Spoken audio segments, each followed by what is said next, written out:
Halo teman-teman semua, balik lagi bersama Story 3M dalam kelanjutan alur cerita manhwa yang berjudul Penyihir Jarak Dekat Terkuat. Baiklah, langsung saja kita masuk ke dalam alur ceritanya. Pada chapter sebelumnya, Luin telah memenangkan pertarungan antara dirinya melawan Teta Malkiri di turnamen Grand Festival. Kemenangan Luin tentunya membuat semua orang heboh. Bahkan itu membuat Flame King menjadi tertarik dengan Luin. Flame King yang dikenal memiliki keingintahuan tinggi dalam hal sihir, tentunya sangat terkejut dengan sihir yang dibawa Luin ketika melawan Guardian. Penasaran dengan siapa Luin sebenarnya dan apa yang selama ini ia lakukan sehingga bisa sehebat itu, Flame King ingin agar Tyron memberitahu semua yang ia ketahui mengenai Luin. Tyron sendiri sepertinya tidak bisa menghentikan rasa keingintahuan Flame King mengenai Luin. Jadi ia tidak bisa terlalu diam ketika seseorang yang berbahaya seperti Flame King ingin tahu mengenai Luin. Tyron memberitahu jika Luin adalah siswa yang paling memiliki kesan sebagai seorang pelajar, di mana ketika seorang murid gagal akan menyerah, tapi Luin malah mengubah kelemahannya menjadi kekuatan dan selalu mencerminkan dirinya sebagai seorang penyihir dari siapapun. Lebih dari itu, Tyron tidak bisa memberitahu lebih banyak terkait soal Luin padanya, dan itu membuat Flame King yang penasaran jadinya kesal dibandingkan merasa puas. Flame King menyinggung jika Tyron sepertinya sedang mencoba melindungi seorang murid yang luar biasa dari rasa keingintahuannya yang mendalam. Biarpun begitu, Flame King tidak ada niatan untuk tidak bertindak lebih jauh karena dirinya mengatakan jika ia akan memanggil Luin sendiri ke hadapannya untuk meminta langsung jawaban darinya. Tyron tahu jika Flame King bukanlah seseorang yang bisa dibujuk atau sudah puas hanya karena diberikan sedikit jawaban yang tidak memuaskan. Namun jika Flame King masih memaksa ingin mendapatkan jawaban langsung dari murid itu, maka Tyron sendiri tidak akan tinggal diam dan ia akan menghentikan Flame King saat itu juga. Flame King sambil tersenyum jadinya tidak bisa berkata apa-apa karena Luin sendiri adalah murid dari Tyron. Flame King tahu jika Tyron sedang mencoba untuk membahas soal hak penyihir dalam menjaga kerahasiaannya yang disebut sebagai sumpah milih, sehingga dirinya tahu jika Tyron tidak akan dengan mudah memberitahu sesuatu terkait soal Luin. Flame King tak masalah jika Tyron ingin menggunakan hak penyihir itu untuk mencegah tindakannya, tapi ia rasa jika itu tidak akan masalah ketika dirinya hanya berbagi beberapa hal secara langsung. Sebagai seseorang dengan rasa keingintahuan yang sangat tinggi dan juga sebagai orang yang dijuluki sebagai Raja Penyihir, Flame King ingin agar dirinya sendiri yang pantas untuk melihat akhir dari sebuah sihir. Oleh karena itu, Flame King tidak akan membiarkan sihir yang pertama kali ia lihat dari Luin akan pergi begitu saja, karena dirinya juga harus mengetahui soal sihir itu. Selepas pertandingan pertama dengan kemenangan mutlak, Luin tampaknya dibikin sedikit pusing oleh teman-temannya karena bukannya beristirahat, tapi malah mereka melakukan sesuatu yang kurang pantas. Hal kurang pantas yang dimaksud Luin adalah melakukan pesta minum dan makan besar-besaran setelah baru saja menang melawan salah satu perwakilan akademi. Belum lagi, mereka masih belum membuat persiapan untuk pertandingan besok. Jason mengatakan agar Luin tidak menjadi orang yang terlalu kaku karena ini adalah kemenangan pertama mereka semenjak dijuluki sebagai akademi terbawa selama bertahun-tahun. Jason ingin agar Luin menikmati semua minuman selagi mereka bisa bersenang-senang karena ia sudah membawakan Dragon Kiss dan juga jus kelapa vanila dari Altain. Luin menanyakan kenapa minuman khusus wilayah Jason bisa berada di sini, dan Jason mengatakan jika dirinya sendiri sengaja membawanya karena dirinya memiliki rasa patriotisme yang tinggi. Jason ingin agar Luin sesekali mencoba minuman yang bisa membuatnya merasa seperti berciuman dengan seekor naga. Terlebih minuman ini sangat luar biasa dari segi rasanya. Jason tahu jika Luin ingin mencobanya, jadi tidak perlu bersikap seperti itu. Lagi pula, minuman ini akan menciptakan sejarah gelap baru bagi Luin. Tapi selagi akan meminum itu, seseorang sepertinya datang mendekati Luin. Luin penasaran dengan siapa orang itu dan ternyata orang itu adalah Teta Malkiri dari Akademi Oyota yang terlihat seperti memasang wajah menyesal. Semua orang dari Akademi Ignite yang sedang asik berpesta tentunya sangat terkejut karena Teta malah mendatangi mereka di saat mereka sedang melakukan pesta kemenangan atas kekalahan Oyota. Jason yang kesal tentunya meminta agar Teta segera keluar dari tempat ini karena biarpun Teta memiliki dendam pada Luin, tapi sekarang bukanlah waktu yang tepat. Luin yang tadinya santai juga jadinya curiga dengan apa yang dilakukan Theta sendirian ke akademi mereka, hingga membuatnya berpikir jika Theta akan mencari gara-gara. Meski omongannya terdengar gugup, tapi Theta memberitahu jika sepertinya mereka semua salah paham dengannya, karena dirinya hanya ingin meminta maaf pada Akademi Ignite. Luin beserta dengan Jason jadinya kaget karena Theta yang memiliki harga diri tinggi tiba-tiba meminta maaf pada mereka tanpa disuruh oleh siapapun. Theta mengatakan jika mereka semua pastinya tidak akan menyangka dengan hal seperti ini. Tapi Theta memberitahu jika ia meminta maaf karena dirinya sudah memandang rendah Akademi Ignite sebagai akademi rendahan. Theta menjelaskan jika setelah diajar Luin di pertandingan, akhirnya dirinya paham jika ia tidak boleh merendahkan orang lain hanya karena mereka lebih lemah darinya. Hal itu membuat Theta sadar jika ada banyak orang kuat di dunia ini dan dirinya tergolong sebagai orang yang lemah bagi mereka yang kuat. Jadi dirinya merasa bersalah dengan semua tindakan yang pernah ia lakukan pada Akademi Ignite. Jason yang masih kebingungan menanyakan kenapa Theta sepertinya bersikap aneh, karena tidak mungkin seseorang akan berubah hanya dalam sekejap setelah disentil kepalanya.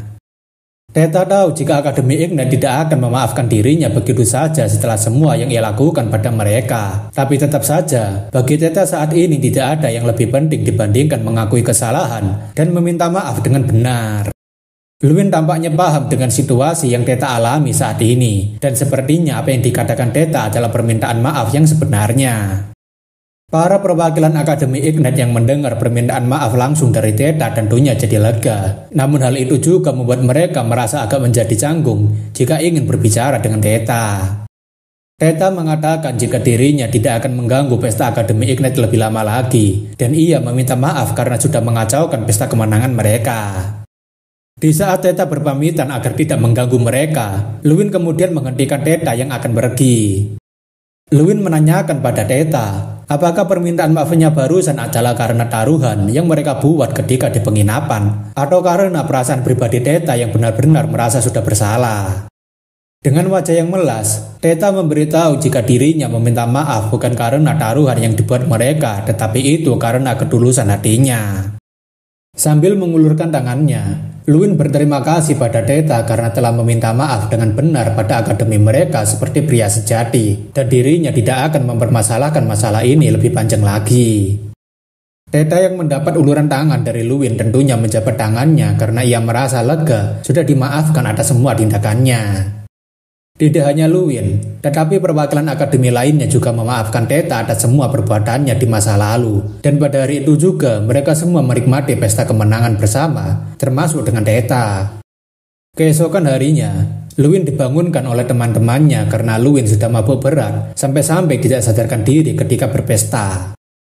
Luin yang baru bangun tentunya merasa pusing, dan teman-teman Luin memberitahu jika Luin semalam terlalu bersemangat dalam pesta kecil-kecilan mereka.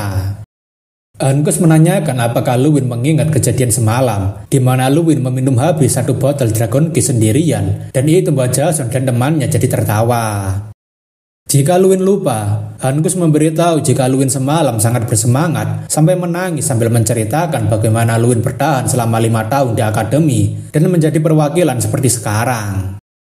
Jason yang mengingatnya tentunya tertawa gembira karena orang yang selama ini ia kira sempurna malah memiliki sisi yang memalukan, dan itu membuat Luin jadinya jengkel. Meski sudah menjauh dari Jason dan kawan-kawan, Luin masih merasa kesal pada mereka semua karena langsung mengejeknya setelah dirinya baru saja bangun dari tidurnya.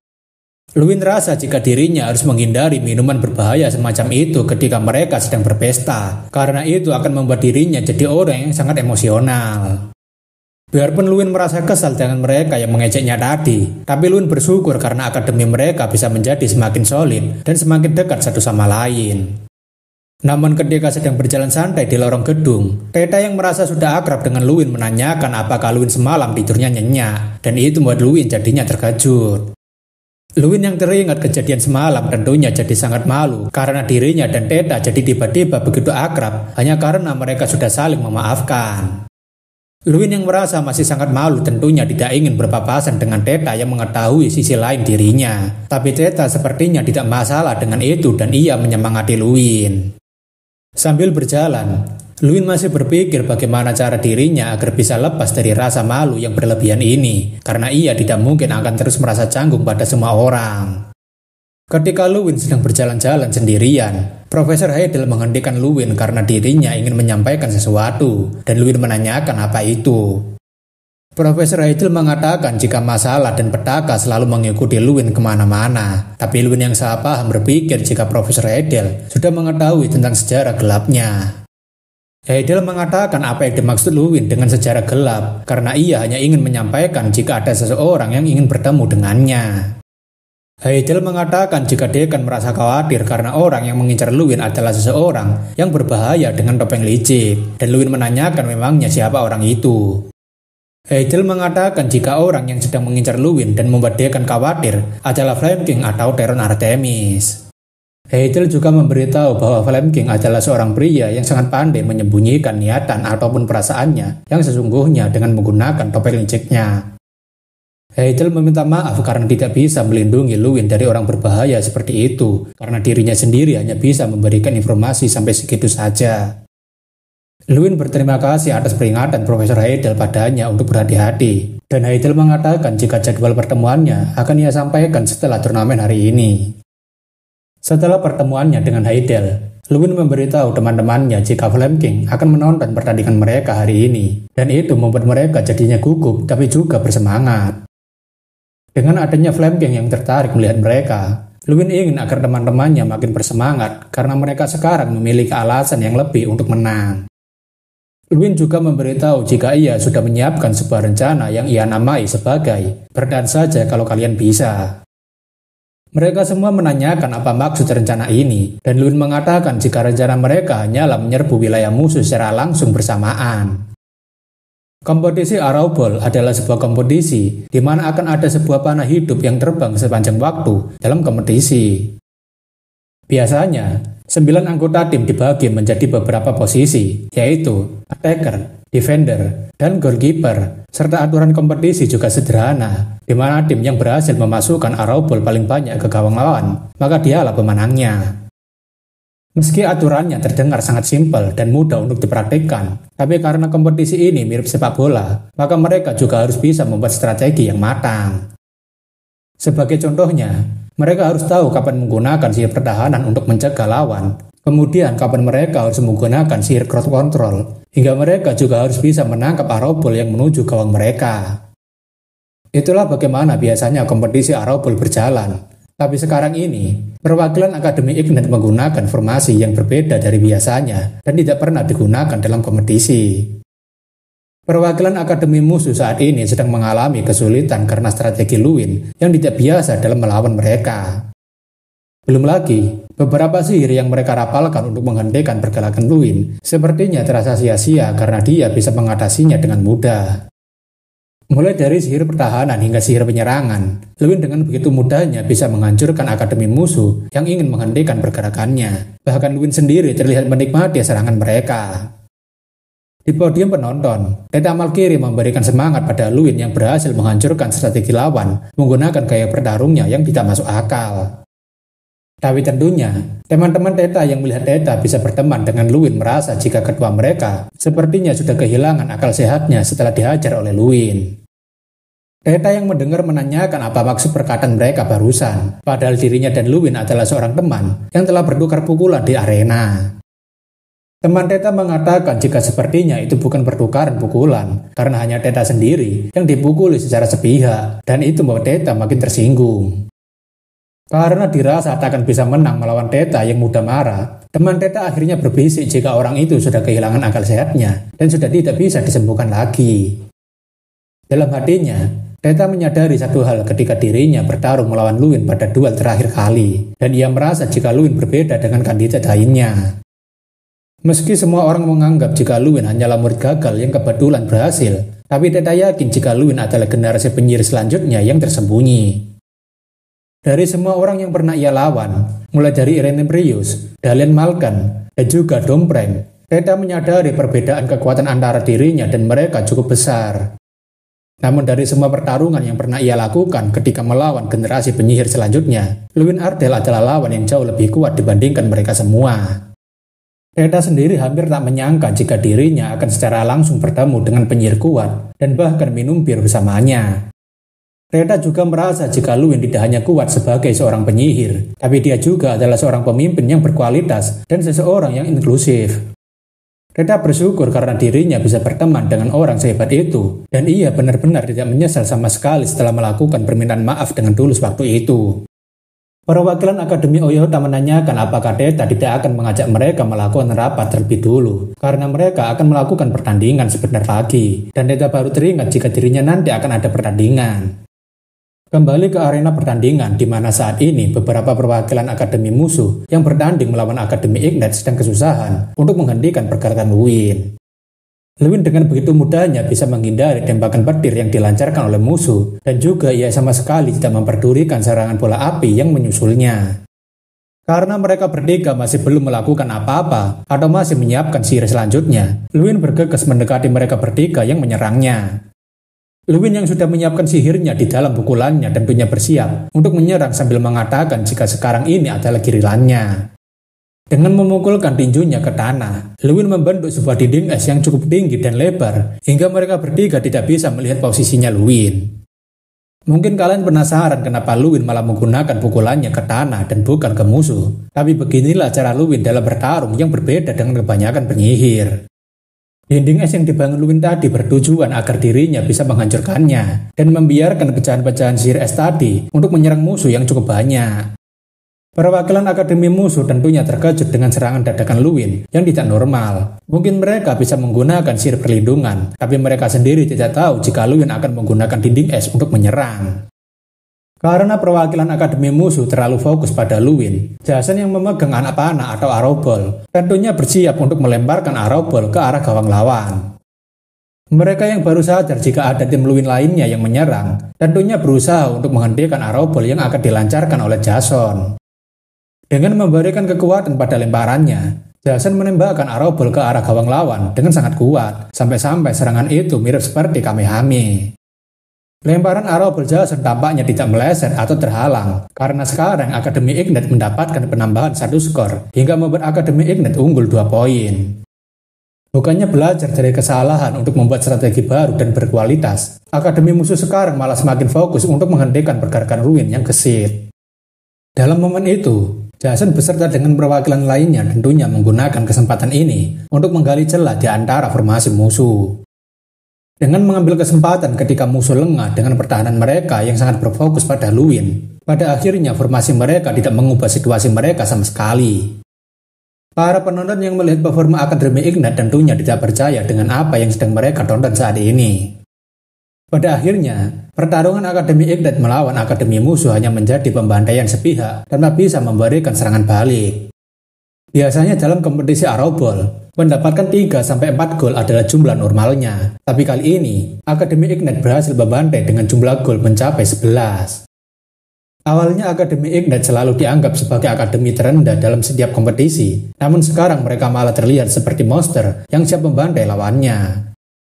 Para penonton sekarang juga mulai melihat Akademi Ignite dengan cara yang berbeda, dan mereka rasa jika Akademi Ignite tidak hanya sekedar omong kosong ketika ingin mendapatkan juara pertama.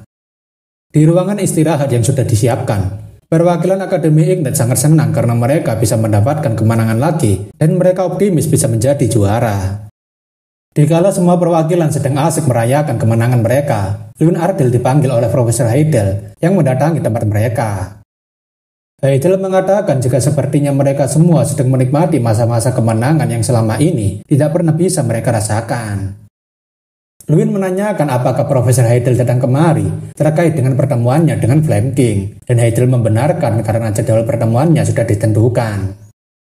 Heidel memberitahu bahwa Luwin akan bertemu dengan Flame King besok pagi jam 7, dan Flame King ingin agar Luwin bertemu dengannya tanpa makan terlebih dulu. Sekarang kita berpindah ke kediaman Flame King, yang mana tempat itu terlihat seperti mansion misterius atau berbentuk menara sihir dengan aura berwarna gelap. Di dalam mansion itu, Flame King tampaknya sedang menikmati sebuah anggur merah sembari menantikan waktu di mana dirinya bisa bertemu dengan Luwin. Keesokan harinya pada pukul 7, Luwin akhirnya menuju ke kediaman Flame King sendirian. Meskipun Luwin tahu jika Flame King berbahaya, tapi Luwin tetap harus menghadapinya. Dalam perjalanan di lorong kediaman Flame King, Luwin tampaknya sudah ditunggu oleh seseorang yang sangat mengkhawatirkannya.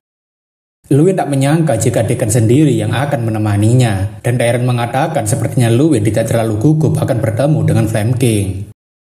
Karena sudah bersama, Dekan Akademi mengajak Luwin untuk masuk ke tempat pertemuan dengan Flame King, dan terlihat jika mereka berdua masuk melalui sebuah portal. Ketika memasuki ruangan itu, Luwin tampaknya sedikit terkejut dengan sambutan yang diberikan oleh Flame King. Bukan tanpa alasan, Flame King menyambut Luwin yang datang padanya dengan posisi seperti seorang kaisar yang sedang menunggu prajuritnya datang menjawab panggilannya. Mungkin alasan Flame King duduk seperti itu sendiri sepertinya untuk menunjukkan posisi dirinya. Strang yang melihat Flame King tentunya terkejut karena orang yang sedang duduk di kursi itu rupanya memiliki kekuatan sihir yang mirip dengan seekor naga. Luwin sendiri tahu jika orang yang sedang duduk di singgasana itu adalah seorang penyihir yang berada di ambang batas menjadi setengah naga dan dijuluki sebagai Flame King. Setelah kita diperlihatkan suasana yang cukup suram, di mana itu adalah cara Flame King menyambut Luwin, kini kita berpindah ke tempat yang lebih cerah dengan makanan yang mewah. Sambil menyantap makanannya, Flame King memberitahu Luwin jika dirinya sudah sempat mengenal Luwin meskipun itu cukup lama. Luwin menanyakan apakah Flame King benaran pernah mengenal dirinya, dan Flame King mengiyakan meskipun waktu itu dirinya hanya melihat dari kejauhan. Flame King berterus terang jika itu adalah kejadian 5 tahun lalu ketika dirinya sedang mencari dan mengumpulkan 11 anak yang akan menjadi penyihir generasi selanjutnya. Waktu itu, Flame King berpikir jika Luwin adalah salah satu kandidat yang pantas karena sudah bisa merasakan sihir di usianya yang masih belia, tapi sepertinya ada sesuatu yang harus menahan bakatnya. Singkatnya, Flame King sebenarnya sangat penasaran dengan apa yang sudah 5 tahun ini Luwin jalani, jadi ia ingin mendengar jawabannya langsung dari Luwin. Flame King mengatakan jika dirinya sangat penasaran dengan apa yang sudah Luwin lakukan dan apakah Luwin bisa menceritakan apa yang sudah terjadi pada Luwin selama itu. Luwin jadinya paham jika maksud Flame King mengundangnya adalah karena keadaan dirinya saat ini adalah sebuah kesalahan di mata Flame King. Apalagi kesalahan itu membuktikan penglihatan dari Raja Penyihir ternyata salah. Luwin yakin jika saat ini Flame King ingin memastikan melalui omongannya bahwa apa yang dilihat Flame King dulu dari dirinya tidaklah salah. Luwin mengatakan ia meminta maaf jika dirinya tidak bisa mengatakan apa yang sebenarnya Flame King inginkan karena dirinya sendiri melakukan sesuatu yang berbeda dari kebanyakan orang. Biarpun begitu, Luwin bisa memastikan satu hal yang selalu ia percayai, karena hal itulah yang membuat dirinya bisa mencapai titik sekarang, dan Flame King menanyakan apa itu. Luwin mengatakan jika semua orang pasti akan membicarakan soal bakat terpendam, bahkan jika bakat dirinya pernah terdengar, tapi orang-orang mengatakan jika hal yang paling menonjol dari dirinya adalah tentang usahanya. Mendengar hal itu, Flame King jadinya penasaran apakah Luwin dan Tyrion memiliki hubungan khusus karena mereka berdua bisa-bisanya mengatakan hal serupa terkait dengan usaha yang Luwin lakukan. Tyrion mengatakan jika mereka tidak ada ikatan khusus sama sekali karena dirinya hanya menyukai usaha Luwin yang mencerminkan seorang murid dengan usaha yang tidak bisa disamakan dengan murid lainnya. Flame King kemudian menanyakan lagi, memangnya usaha apa yang dilakukan Luwin? Dan Luwin mengatakan jika belakangan ini ia tertarik untuk mempelajari seni bela diri. Flame King mengatakan jika dirinya tidak sebodoh itu untuk percaya, apalagi Luwin yang memiliki mana evocation bisa menggunakan sihir tanpa rapalan dan bahkan pernah mengalahkan seekor ogre sendirian. Flame King sendiri tidak tahu apakah itu adalah kecacatan atau sebagainya, tapi dirinya sendiri tidak pernah mendengar ada artefak yang bisa membuat Luwin melakukan sihir yang digabungkan dengan seni bela diri.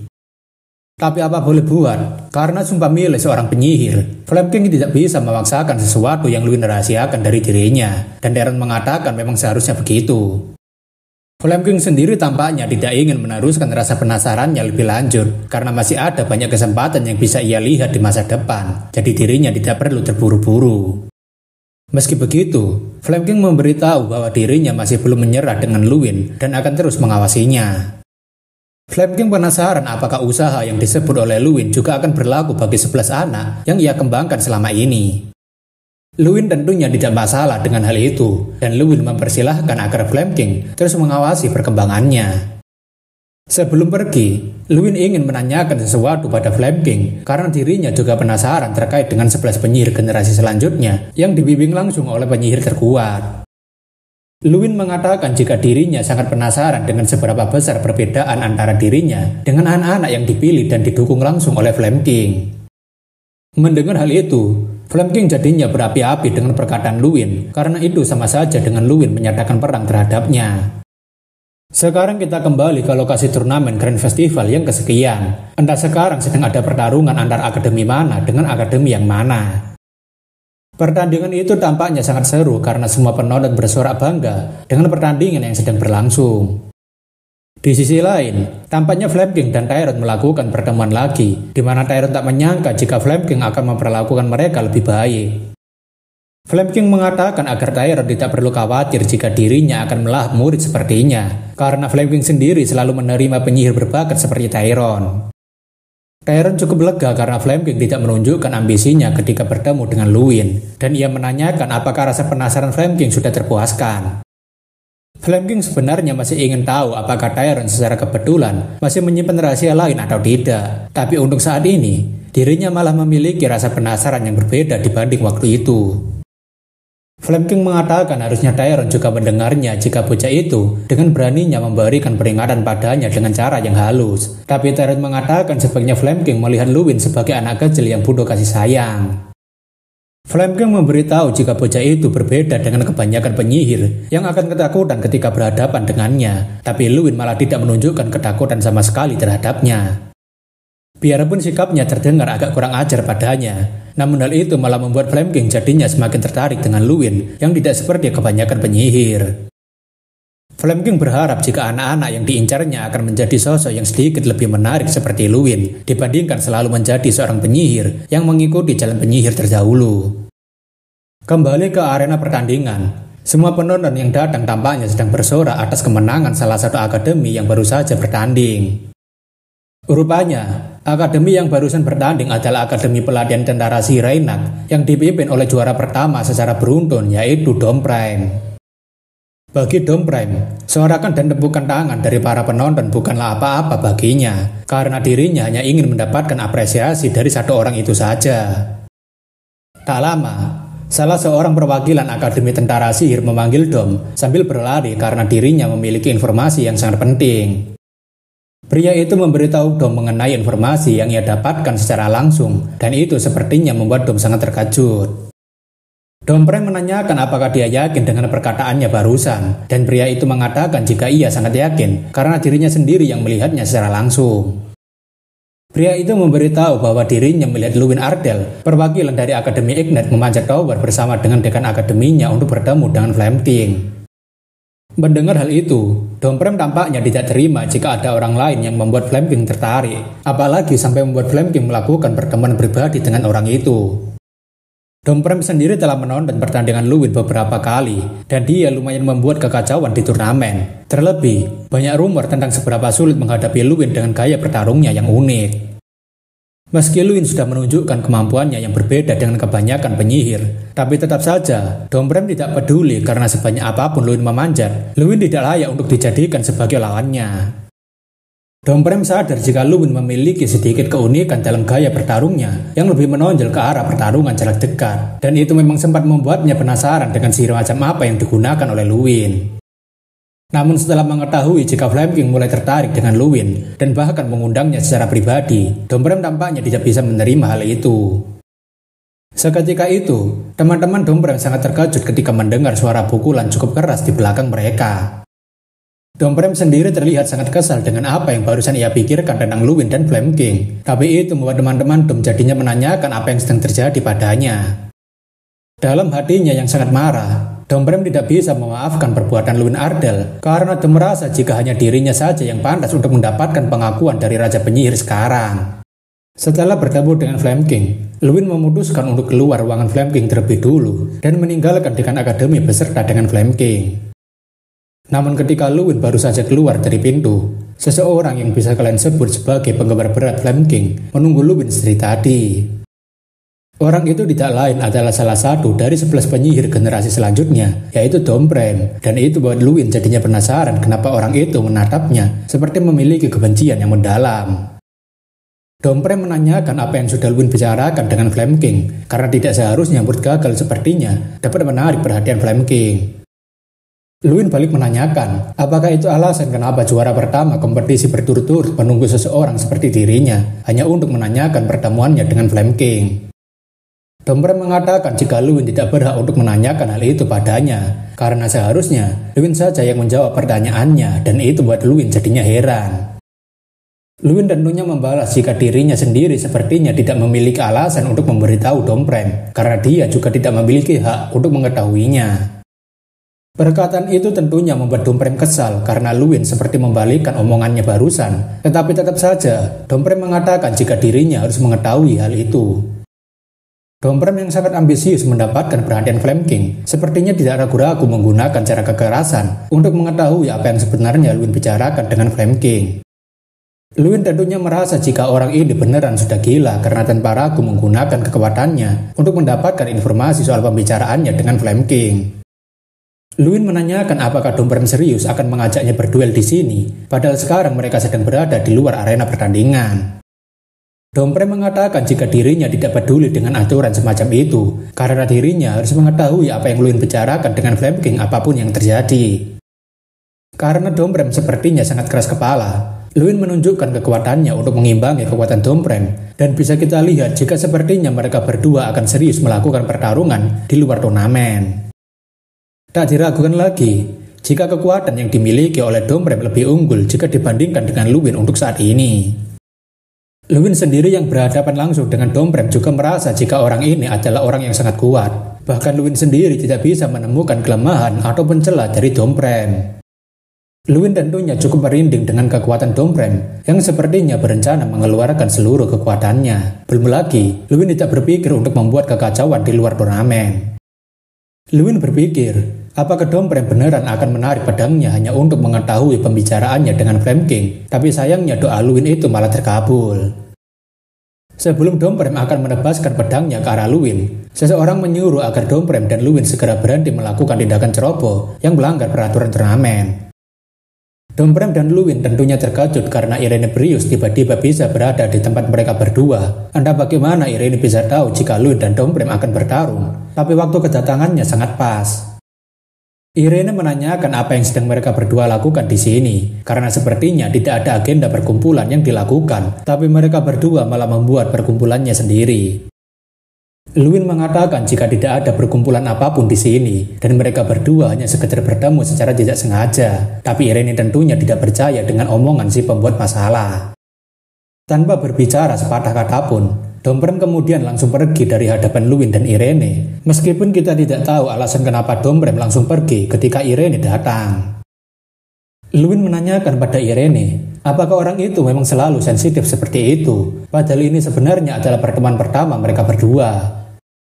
Irene mengatakan tentu saja tidak sama sekali karena orang itu biasanya jarang sekali bicara ataupun tertarik sesuatu, kecuali hari ini saja dia terlihat sangat cerewet. Irene memberitahu bahwa Domprem menjadi sangat sensitif jika itu menyangkut sesuatu yang berhubungan dengan Flame King, karena dia sangat terobsesi untuk mendapatkan pengakuan darinya. Bahkan Domprem tidak segan-segan untuk menyingkirkan saingannya. Belum lagi, Irene juga terkejut karena Flame King tidak biasanya membuat pertemuan pribadi seperti hari ini. Tapi Luwin mengatakan sepertinya Domprem salah paham dengan dirinya yang dikiranya mendapatkan sedikit perhatian dari Flame King. Jika dipikir-pikir lagi, bagaimana Irene bisa mengetahui jika Flame King sedang melakukan pertemuan pribadi dengan Luwin? Mungkin saja itu karena dia memiliki mata-mata, seperti ketika dia mengetahui bahwa Luwin memasuki penginapan Akademi Oyota. Irene menanyakan bagaimana pendapat Luwin tadi saat dia dan Domprem sedang berhadapan. Apakah Luwin akan sungguh berniat untuk bertarung melawannya? Luwin mengatakan jika itu tidak mungkin karena mereka bisa terkena diskualifikasi. Jadi ia yakin jika Domprem hanya mencoba menakut-nakutinya dan tidak ada niatan untuk bertarung. Irene terkesan dengan pemikiran positif Luwin yang tidak sembarangan menilai situasi. Tapi Irene penasaran jika Domprem serius mau melakukan pertarungan, apakah Luwin akan tetap maju? Luwin mengatakan jika dirinya tahu bahwa Domprem terlihat seperti dinding besar dan tebal yang tidak akan mudah ditembus dengan serangan biasa. Meskipun begitu, Luwin memiliki satu keyakinan yang selama ini ia pegang. Entah setebal atau sebesar apa dinding itu, jika dirinya terus-menerus memberikan pukulan berulang kali, maka dinding itu lama-kelamaan juga akan hancur. Jadi Luwin yakin jika dirinya tidak akan kalah melawan Domprem. Luwin memberitahu bahwa dirinya ini cukup kuat dibandingkan kelihatannya, dan Irene tertawa sambil mengatakan jika Luwin rupanya adalah orang yang cukup aneh. Selain itu, Irene memberitahu Luwin jika dia harus berhati-hati mulai dari sekarang karena Domprem tidak akan mengampuni sayangannya dan dia pasti akan mengawasi Luwin setelah insiden hari ini. Sekarang kita kembali ke penginapan Akademi Ignet. Entah sekarang sudah hari keberapa dalam Grand Festival, tapi sepertinya mereka sudah melakukan beberapa pertandingan. Jason sendiri tampaknya sangat murung karena dirinya merasa kecewa dengan semua kerja keras yang selama ini mereka lakukan untuk meraih posisi pertama. Luwin mengatakan agar Jason tidak terlalu kecewa dengan peringkat mereka saat ini, karena ini semua adalah hasil terbaik yang bisa mereka dapatkan setelah bekerja keras. Hankus setuju dengan perkataan Luwin karena mereka masih bisa meraih peringkat keempat dalam kompetisi kelompok tanpa adanya Luwin, dan mereka sudah melakukan yang terbaik. Bahkan ini bisa dibilang sebagai sebuah keajaiban untuk akademi terbawah. Hankus memang merasa menyayangkan kemenangan buntut mereka telah berakhir, tapi setidaknya mereka sudah bisa menghancurkan stigma bahwa Akademi Ignet adalah akademi terbawah. Hankus kemudian menanyakan apa yang akan dilakukan Luwin untuk saat ini, karena kompetisi individu akan segera diadakan. Luwin mengatakan jika dirinya telah mempersiapkan diri untuk pertandingannya, karena dirinya harus meraih posisi pertama juga kali ini. Entah mau sesusah apa pertandingan yang akan dihadapinya, tapi Luwin tidak ingin mundur selangkah pun dan harus tetap berada di peringkat pertama sampai akhir. Sebagai informasi, saat ini Luwin berada di peringkat pertama dalam kompetisi individu, di mana itu berisikan para murid jenius yaitu Irene Prius, Cherky, Dalian Malkan, dan Domprem. Karena peringkat Luwin saat ini berada di 5 besar, maka itu artinya Luwin sudah setara dengan penantang kejuaraan kuat lainnya, jadi pertandingan selanjutnya akan cukup penting kecuali ada perubahan besar. Kenapa bisa disebut sebagai perubahan besar? Itu karena dalam kompetisi Battle Survival, 32 siswa perwakilan akademi akan dikirim ke sebuah pulau buatan untuk bertahan hidup, di mana peringkat 1 akan memperoleh 32 poin, dan peringkat terakhir hanya akan mendapatkan 1 poin. Karena poin akan diberikan berdasarkan performa individu, maka akan ada perubahan yang signifikan pada peringkat kompetisi individu, sehingga kompetisi ini akan terasa jauh lebih sulit. Hankus mengatakan jika ia percaya bahwa Luwin akan melakukan yang terbaik, tapi ia menanyakan apakah Luwin tidak melakukan persiapan seperti peserta lain, dan Luwin menanyakan persiapan seperti apa itu. Jason memberitahu biasanya dalam kompetisi Battle Survival, perwakilan akademi akan membentuk aliansi dengan perwakilan akademi lainnya, dan Luwin jadinya paham dengan maksud Jason. Perlu diketahui, dalam kompetisi Battle Survival, diperbolehkan membantu aliansi untuk bertahan hidup, karena bisa menilai antara musuh dan membuat sekutu untuk menggabungkan kekuatan akan dihitung sebagai strategi bertahan hidup. Jason menyarankan agar Luwin membantu aliansi seperti akademi lain, karena akan mustahil bagi Luwin untuk menghadapi semua orang sendirian tanpa adanya pertolongan. Hankus menanyakan bagaimana jika Luwin beraliansi dengan pihaknya Golem, mungkin maksudnya Akademi Golem, yang sebelumnya pernah mereka lawan di kompetisi Arrow Ball.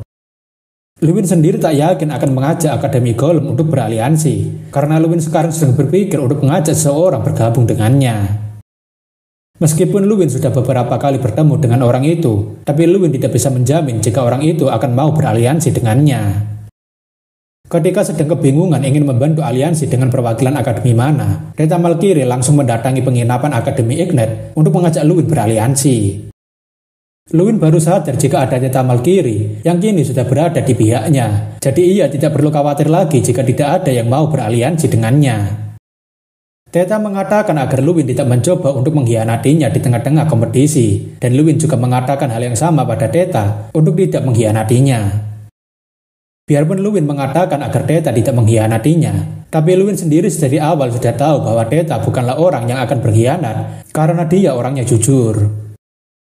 Luwin ingin agar Teta bergegas karena masih ada satu orang lagi yang harus mereka jadikan sebagai sekutu, dan Teta menanyakan siapa lagi yang akan Luwin ajak selain dirinya. Setiba di lokasi atau lebih tepatnya di penginapan Akademi Khusus Perempuan Seiki, banyak sekali perwakilan akademi yang mengeluh karena tawaran untuk beraliansi ditolak mentah-mentah.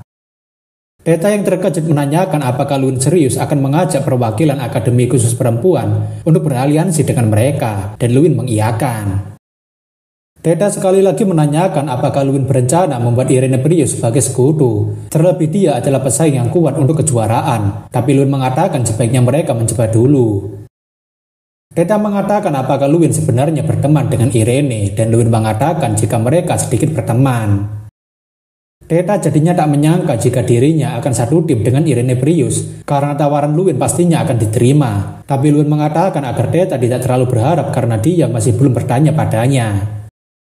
Teta mengatakan dirinya khawatir Luwin akan ditolak mentah-mentah seperti para pria yang datang menemui Irene. Tapi Luwin memberitahu jika dirinya datang kemari bukan untuk menyatakan cinta atau semacamnya. Namun selagi sibuk menjawab omongan Teta, Irene malah datang dengan sendirinya sambil mengatakan untuk tidak berbicara gosip apapun. Irene sudah tahu jika Luwin datang kemari untuk mengajaknya beraliansi. Jadi Irene langsung pada intinya agar mereka segera memulai pertemuan pembentukan strategi, atau bisa diartikan Irene setuju untuk membentuk aliansi. Setelah sedikit perbincangan mengenai pembentukan aliansi bersama, Luwin beserta dengan Irene dan Teta akhirnya memulai pengumpulan informasi dan membuat strategi sebelum pertandingannya dimulai. Luwin menanyakan pada Irene, apakah dia yakin jika ada satu aliansi terbesar dengan anggota yang mencapai 14 orang, dan Irene mengiyakan. Aliansi itu sendiri dipimpin oleh Dalian Malkan dari Akademi Devil Magic Valeria yang merupakan salah satu penyihir jenius dan selalu menjadi salah satu dari 5 pesaing teratas dalam setiap kejuaraan. Terlebih lagi, Dalian Malkan adalah pengguna Light Magic dan Divine Magic yang cukup jarang ada yang memilikinya.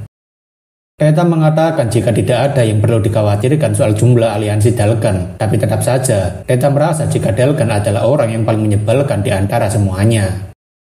Luwin setuju jika jumlah belum tentu akan memberikan kemenangan yang pasti, namun mereka juga harus berhati-hati dengan satu orang lagi yang menyebalkan.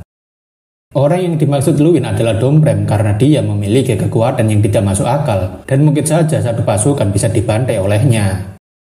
Teta dan Irene jadinya terkejut juga karena mereka hampir saja melupakan seseorang yang selalu menjadi juara pertama dalam setiap turnamen. Meski begitu, Luwin memberitahu jika konten dalam kompetisi kali ini akan bervariasi, tergantung pada performa individu, jadi mereka akan membuat strategi yang akan menguntungkan bagi mereka. Keesokan harinya, kapal pengangkut peserta kompetisi terlihat sudah berlayar untuk mendatangi sebuah pulau buatan yang akan dijadikan sebagai tempat battle survival.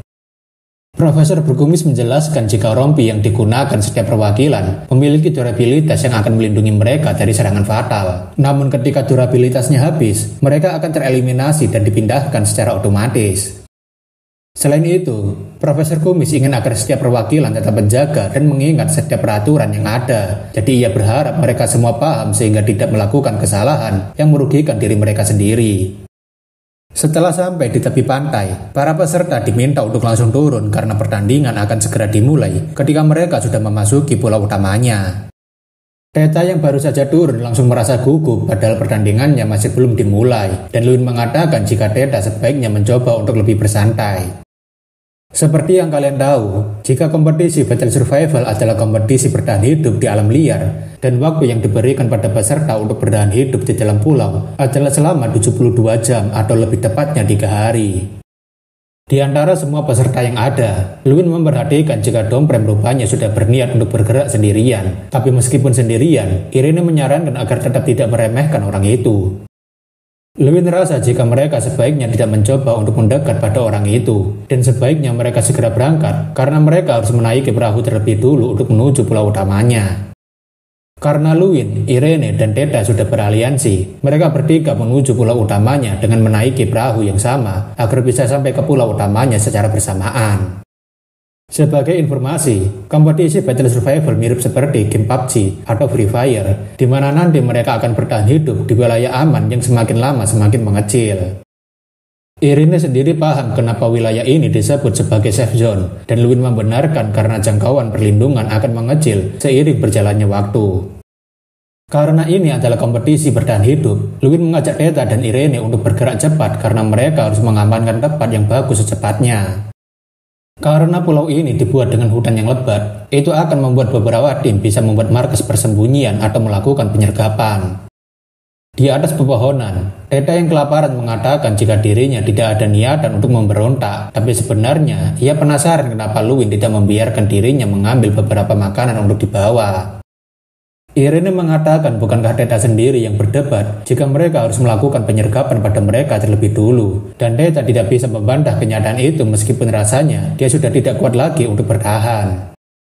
Tapi selagi berdebat di atas pohon, Teta beserta dengan Luwin dan Irene terkejut dengan suara ledakan yang terjadi. Ledakan itu tampaknya cukup besar dan bisa dipastikan jika pertarungan antara beberapa kelompok sedang terjadi di sana layaknya sebuah game bertahan hidup. Theta menanyakan apakah perangnya sudah dimulai, padahal dirinya masih menahan rasa lapar karena belum makan apapun sama sekali. Luwin memberitahu Theta jika mereka tidak perlu khawatir soal makanan, karena sekarang adalah giliran mereka untuk beraksi. Terlebih pembawa makanan mereka sudah semakin mendekat. Singkatnya, Luwin sedari awal sudah menebak jika akan ada rombongan orang dengan entengnya membawa begitu banyak makanan, sehingga mereka tidak perlu repot-repot membawanya. Beberapa rombongan itu tampaknya saat ini masih belum menyadari jika mereka sedang memasuki wilayah Luwin, apalagi rombongan itu tampaknya sudah mulai kelelahan. Pria pembawa barang menanyakan, bukankah seharusnya mereka mengambil makanan belakangan saja, karena ia merasa sudah kelelahan membawa begitu banyak makanan. Tapi pemimpinnya membalas jika tidak mudah untuk menemukan makanan di tempat seperti ini.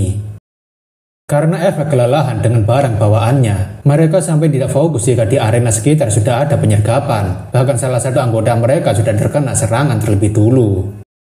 Saking terkejutnya dengan serangan kejutan barusan, rombongan itu langsung bersiaga meskipun mereka sendiri dalam keadaan lelah setelah berjalan cukup jauh sambil membawa makanan. Theta yang sudah menantikan kedatangan kurir makanannya tentunya dengan gembira memberikan sambutan hangat untuk mereka sebagai rasa terima kasih. Theta kemudian menggunakan sihir Iron Spear untuk menyerang para rombongan pembawa makanan, di mana sihir itu dapat melancarkan beberapa tusukan tombak secara random ke arah mereka. Tak hanya Theta Malkiri saja yang bergerak, namun Irenebrius juga ikutan menyiapkan sihir serangan kelas 5 yang sangat kuat. Luwin sendiri agak merasa ngeri ketika melihat Irene mengeluarkan sihir es kelas 5 dengan begitu mudahnya. Sihir yang digunakan oleh Irenebrius adalah sihir Blizzard atau badai salju, di mana sihir itu memiliki jangkauan area yang sangat luas hingga sangat cocok untuk melawan banyak orang. Theta juga ikutan ngeri ketika melihat Irenebrius bisa merapalkan sihir tingkat tinggi seperti Blizzard tanpa merubah ekspresi wajahnya sama sekali. Tapi selagi Theta menyerang para kurir makanan, tampaknya sebuah serangan mulai mengarah pada Irenebrius yang sedang mencoba merapalkan sihir tingkat tinggi. Karena sihir tingkat tinggi memerlukan waktu perapalan yang cukup lama, para rombongan itu mulai menyerang balik Theta dan Irene. Bahkan mereka tahu jika masih ada satu orang lagi yang bersembunyi. Rombongan itu tampaknya memiliki kerjasama tim yang bagus karena bisa mengulur waktu dengan memblokir rapalan sihir yang digunakan Irene dan membagi tugas mereka agar ada yang maju untuk menyerangnya. Luwin tidak begitu kaget jika mereka bisa dengan begitu cepat beradaptasi dengan sergapannya. Terlebih mereka adalah perwakilan yang sudah pasti mereka adalah penyihir yang kuat. Karena dirasa sudah cukup mengamati pergerakan rombongan itu, Luwin memutuskan untuk turun dari pohon karena sekarang adalah gilirannya untuk bergerak. Dua orang yang bertugas untuk mencari satu orang lagi yang bersembunyi tampaknya mendengar suara orang yang jatuh dari pohon. Pria itu tampaknya menyadari jika apa yang barusan ia dengar tidaklah salah, apalagi sekarang ia melihat ada pergerakan aneh di semak-semak. Tanpa pikir panjang lagi, pria itu langsung merapalkan sihirnya karena ia sudah yakin jika di semak-semak itu ada seseorang yang bersembunyi. Sihir tembakan itu tampaknya mengarah tepat ke arah Luwin, tapi hal seperti itu tentunya sudah diprediksi oleh Luwin karena dirinya dengan sengaja menarik perhatian mereka. Seketika, Luwin langsung bergerak cepat dengan menggunakan skillnya yaitu Time Refraction untuk melewati beberapa perwakilan akademi musuh karena dirinya sejak awal mengincar otak rombongan dari mereka. Luwin yang sudah menantikan momen penyergapan ini tentunya tidak ingin melewatkan kesempatan untuk mengacaukan formasi lawan. Dengan kecepatan gerakannya itu, Luwin mampu membuat lawannya menjadi sangat terkejut karena Luwin sudah mulai menyerang anggota mereka yang paling belakang. Menyadari orang yang menyerang mereka adalah Luwin, salah satu anggota musuh menggunakan sihir Binding Tree untuk menahan kecepatan pergerakan Luwin yang tidak masuk akal. Tapi sayangnya, Luwin tidak sebodoh itu untuk tertangkap sihir mereka karena sekarang dia sudah menyiapkan sihir lingkaran 4 yang sebelumnya pernah ia gunakan untuk menyerang Pandung Ingram. Para rombongan yang menyadari jika itu adalah sihir ledakan mana terbakar tentunya tidak mau menahan resiko menahan serangannya karena lebih baik menghindari serangan itu dengan menjauh dari Luwin. Namun sayangnya, sebuah kesialan rupanya tidak memandang waktu karena salah satu rombongan yang kabur dari Luwin malah harus dihadang menggunakan sihir tombak es. Sihir tombak es itu sendiri sebelumnya digunakan oleh Theta Malkiri dan Theta ingin agar Luwin segera menghabisi orang itu sekarang juga. Dengan segera, Lewin yang sudah menyiapkan sihir ledakan mana terbakar langsung mendatangi pria itu karena akan terasa sia-sia jika sambutannya tidak dinikmati oleh para tamu. Seperti yang diharapkan, sihir ledakan mana terbakar milik Lewin memiliki kekuatan yang sangat kuat hingga membuat ledakan sihirnya seperti sebuah ledakan bom. Sudah dapat dipastikan jika seseorang yang mendapatkan serangan langsung dari Lewin yang dilapisi dengan sihir ledakan mana terbakar pastinya akan langsung terkapar. Karena durabilitas dari rompi atau baju pelindung yang digunakan sudah mencapai batasnya, pria itu tampaknya akan segera dipindahkan ke lokasi yang aman. Lewin rasa jika rompi perlindungan ini cukup berguna karena perwakilan akademi tidak akan mati dengan mudah karena suatu kecelakaan ketika sedang bertarung. Melihat anggotanya satu persatu dikalahkan, sisa rombongan itu tampaknya tidak terlalu berani untuk menyerang Lewin. Karena sekarang hanya tersisa 4 orang saja, Lewin bertanya sebaiknya mereka berempat ini harus mereka jadikan sebagai apa, dan Deta mengatakan jika sepertinya akan sangat bagus untuk memberikan mereka sedikit pelajaran agar tidak coba-coba melawan mereka. Mengetahui jika mereka berempat tidak akan bisa menang melawan mereka bertiga, meski mereka memiliki anggota yang lebih banyak, pemimpin rombongan pada akhirnya menyatakan untuk menyerah. Lewin senang karena pemimpin rombongannya mengerti dengan baik apa yang harus mereka lakukan, jadi dirinya tidak perlu memikirkan lagi soal makanan karena mereka sudah memiliki banyak stok makanan. Deta begitu senang melihat ada banyak sekali makanan yang dibawakan oleh mereka, jadi ia merasa makanan ini akan cukup untuk mereka bertiga selama 3 hari, dan Lewin setuju karena mereka hanya tinggal mencari markasnya saja. Tak lama berselang, sebuah ledakan besar terdengar dari belakang Deta, atau bisa kita asumsikan jika ada beberapa kelompok yang melakukan perang besar-besaran untuk memperebutkan makanan juga. Deta rasa jika ledakan api itu berasal dari arah yang sama dengan tujuan kelompoknya Dalian. Meski begitu, Deta tak paham dengan siapa yang akan melawan sekelompok orang dengan jumlah anggota lebih dari 10 orang. Irene menyebutnya sebagai kemacetan, di mana itu adalah sesuatu yang langka untuk menemukan seorang penyihir dengan kekuatan magic yang setingkat ledakan api itu. Deta sendiri terkejut karena orang itu sekarang telah berkembang jauh lebih kuat selama 1 tahun setelah mereka bertemu. Melihat bagaimana ledakan api yang begitu besar, Lewin jadinya sangat paham dengan seberapa kuat Domprem sebenarnya. Biarpun begitu, Lewin tidak ada niatan untuk mundur melawan Domprem karena ia sedari awal ingin mengukur seberapa jauh perkembangannya sampai sekarang. Setelah berjalan beberapa waktu di dalam hutan hingga senja, Lewin beserta Irene dan Deta akhirnya menemukan sebuah rumah yang akan mereka jadikan sebagai markas mereka selama kompetisi Battle Survival.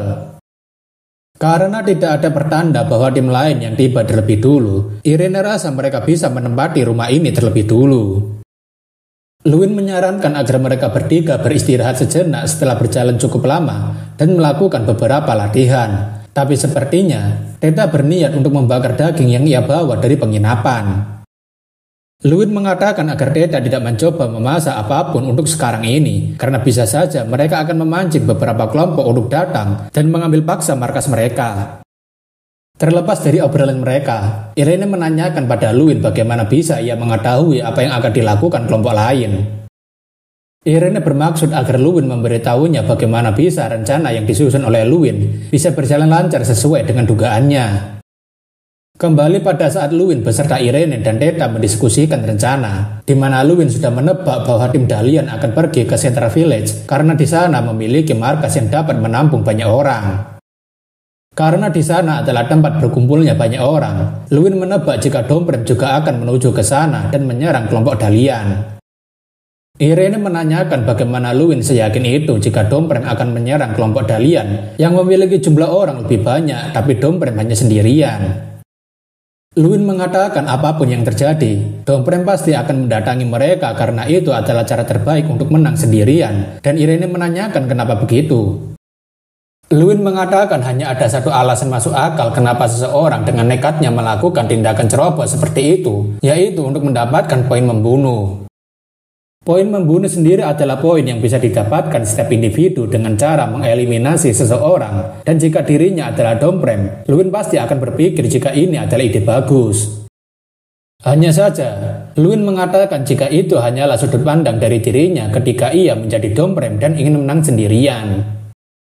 Selain itu, Luin berpikir jika Domprem pastinya sedang mencoba untuk menarik perhatian Flame King, jadi ia pastinya akan melakukan sesuatu yang berbeda meskipun itu terlihat nekat. Meski Luin sudah menjelaskannya dengan cara yang cukup masuk akal, tapi Irene masih saja curiga dengan Luin karena ia terlihat sangat aneh. Daripada pusing memikirkan itu, Luin mengajak mereka berdua untuk membagi shift berjaga dan memantau area sekitar supaya mereka juga bisa bergantian beristirahat. Ketika malam tiba saat Luin sedang enak-enakan tidur, Irene membangunkan Luin karena ia melihat sesuatu yang mencurigakan. Luin menanyakan apa yang sebenarnya Irene lihat, dan Irene mengatakan jika ada seseorang yang sedang mengawasi markas mereka sedari tadi. Karena merasa waspada dengan siapa yang melakukannya, Luin sendiri mencoba untuk melihat siapa yang dimaksud Irene. Di luar jendela, Luin melihat ada satu orang yang sedang mundar-mandir memakai jubah memantau markas mereka, dan Luin menanyakan apakah Irene sudah mengecek ada berapa orang. Irene mengatakan jika ia memastikan bahwa hanya ada satu orang. Selain itu, ia juga mematikan light magic supaya cahayanya tidak membuat orang luar mencurigai tempat ini. Irene menebak jika orang itu sudah tahu jika mereka berada di sini, dan sebaiknya mereka memeriksa siapa yang datang kemari. Luin setuju dengan opsi yang ditawarkan Irene dan ia ingin agar Irene membangunkan Theta karena ia akan berjaga-jaga di dekat pintu. Beberapa saat kemudian, pria yang menggunakan jubah itu akhirnya mulai mendekat ke arah pintu masuk markas Luin dan kawan-kawannya. Tapi selagi orang itu berdiri di depan pintu, Luin sudah bersiap di belakang pintu sesuai dengan rencana yang mereka bicarakan sebelumnya. Karena hanya ada satu orang saja yang mendekat dan tidak ada orang lain di belakangnya, Luin menduga bahwa orang ini adalah Domprem. Karena posisi markas mereka memang sedang gelap dan sengaja tidak diberikan cahaya sama sekali, Luin tidak bisa melihat dengan jelas siapa yang sebenarnya masuk ke dalam markas mereka. Karena ini adalah kesempatan, Luin berusaha untuk menarik jubah orang itu selagi lengah dan menjatuhkannya. Karena kemampuan fisik Luin cukup kuat, terlebih karena ia memiliki artifact player, Luin dengan mudahnya bisa melemparkan orang itu ke lantai. Supaya orang itu tidak berteriak dan membuat keributan, Luin langsung membekap mulutnya agar tidak ada suara yang keluar. Irene yang sudah siap menggunakan light magic tentunya langsung memberikan cahaya agar mereka bisa mengetahui siapa orang ini. Tapi tidak seperti apa yang Luin pikirkan. Rupanya orang yang sedang berjalan sendiri ini bukanlah Domprem, melainkan perwakilan siswa dari akademi lainnya. Irene terkejut karena orang ini rupanya adalah Kalem Kalis, karena sebenarnya mereka menduga jika bukan orang ini yang akan datang. Kalis mengatakan ia tidak bermaksud mengganggu karena ia sedang mencari tempat untuk beristirahat, tapi ia tak menyangka jika rumah yang ada di tengah hutan ini sudah dijadikan markas oleh mereka. Luin menanyakan bagaimana Kalis bisa sendirian padahal seharusnya dia berada bersama dengan aliansi perwakilan akademi lainnya. Kalis mengatakan jika dirinya memang datang sendirian kemari karena terpisah dengan 6 anggota lainnya ketika sedang berpencar. Kalis mengatakan jika sewaktu mereka sedang menelusuri hutan untuk mencari tempat tinggal, mereka malah terkena jebakan yang tidak terduga. Kalis memberitahu jika mereka semua telah masuk ke dalam perangkap yang telah disiapkan oleh Domprem dan hanya menyisakan dirinya sendiri yang selamat. Awalnya, kelompok Kalis berencana untuk membuat pergerakan terlebih dulu karena mereka adalah kelompok besar dan rencananya mereka akan menyergap kelompok Darian untuk mengumpulkan poin membunuh. Namun ketika mereka sedang menyiapkan lokasi penyergapan, mereka malah masuk ke dalam jebakan Domprem hingga membuat mereka harus segera menyiapkan sihir pertahanan dan membuat strategi. Irene menanyakan apakah mereka semua terkena perangkap yang sama, dan Kalis mengatakan hanya ada satu orang yang terkena perangkapnya, tapi masalah lainnya yang lebih serius datang setelah mereka bertahan dari Domprem. Karena pertarungan mereka dengan Domprem lebih heboh, kelompok Dalkan akhirnya datang membawa pasukannya. Namun meskipun mereka bertahan dengan cukup baik, tapi akhirnya hanya ada 2 orang termasuk dirinya yang bisa melarikan diri dari jebakan itu. Meski mereka berdua sanggup untuk melarikan diri dengan luka yang cukup parah, tapi semua kesialan kelompok mereka belumlah berakhir, karena ada 1 orang lagi yang merepotkan. Pada saat itulah, mereka berdua menemukan kesialan yang lebih sial daripada kesialan sebelumnya, karena Domprem muncul lagi dengan niat membunuh yang lebih kuat. Kalis sangat kesal karena Domprem segera bersembunyi ketika kelompok Dalian datang. Lalu ketika mereka berdua berhasil kabur, Domprem rupanya mengikuti mereka yang sudah cedera parah. Luwin merasa jika Domprem sangat pintar memanfaatkan situasinya secara keseluruhan demi keuntungannya, dan gerakannya yang tidak gegabah adalah gerakan yang sangat bijak. Kalis kemudian memelas pada kelompok Luwin sambil meminta agar dirinya juga dimasukkan ke dalam daftar kelompok mereka, dan itu membuat Theta jadinya terkejut. Theta rasa jika tidak ada masalah jika mereka menerimanya karena orang ini memiliki strategi yang hebat dan mungkin sekarang dia sedang kelelahan. Namun berbeda dengan pendapat Theta, Luwin mengatakan jika mereka tidak boleh menerima orang ini dan Irene menanyakan apa alasannya Luwin menolak orang ini. Meski ceritanya terdengar masuk akal, namun Luwin merasa ada satu kejanggalan dalam cerita yang dibuat oleh Kalis dan Kalis menanyakan apa maksudnya karena itu kejadian sebenarnya. Luwin menanyakan bagaimana bisa Kalis kabur dari Domprem karena orang itu tak akan pernah melewatkan peluang seperti ini untuk membiarkan seseorang melarikan diri setelah cedera. Mendengar penjelasan Luwin, Irene juga jadinya baru sadar jika ceritanya terdengar masuk akal tapi tidak masuk akal. Tapi Theta ingin agar Luwin menjelaskan apa yang dimaksud perkataannya barusan. Luwin mengatakan ada 3 kemungkinan. Pertama, Kalis saat ini sedang berbohong dan Domprem sengaja membiarkannya hidup. Kedua, saat ini ada seseorang yang sedang mengawasi tempat ini dari suatu tempat. Namun, jika bukan dari kedua dugaannya barusan, ada satu dugaan lagi yang membuat semua ini masuk akal. Sambil memeriksa siapa orang ini menggunakan player A, Luwin cukup terkejut karena orang ini tidak diketahui namanya dan tidak bisa diidentifikasi. Dugaan ketiga yang lebih masuk akal, Luwin yakin jika orang ini sebenarnya bukanlah Kalis, tapi jelas-jelas dia adalah sesuatu yang digunakan untuk memata-matai mereka. Seketika itu, Luwin langsung memukul Kalis dengan sangat keras hingga membuat suara ledakan yang cukup mengejutkan. Rupanya, Kalis yang selama ini mereka tanyai hanyalah sebuah klon, yang artinya ada seseorang yang sedang memata-matai mereka menggunakan klon yang dikirim ini. Luwin mengatakan sepertinya tempat mereka ini sudah tidak aman lagi, jadi sebaiknya mereka bertiga segera meninggalkan tempat ini. Luwin ingin agar mereka bertiga bergerak terlebih dulu sebelum mereka, karena meskipun lokasi mereka sudah ketahuan, tapi bertindak lebih cepat dari apa yang mereka duga akan mengacaukan rencana mereka. Setelah meninggalkan markas mereka, Luwin beserta Irene dan Theta kembali menyusuri hutan untuk menghilangkan jejak mereka, karena kelompok itu kemungkinan akan mengejar kelompoknya.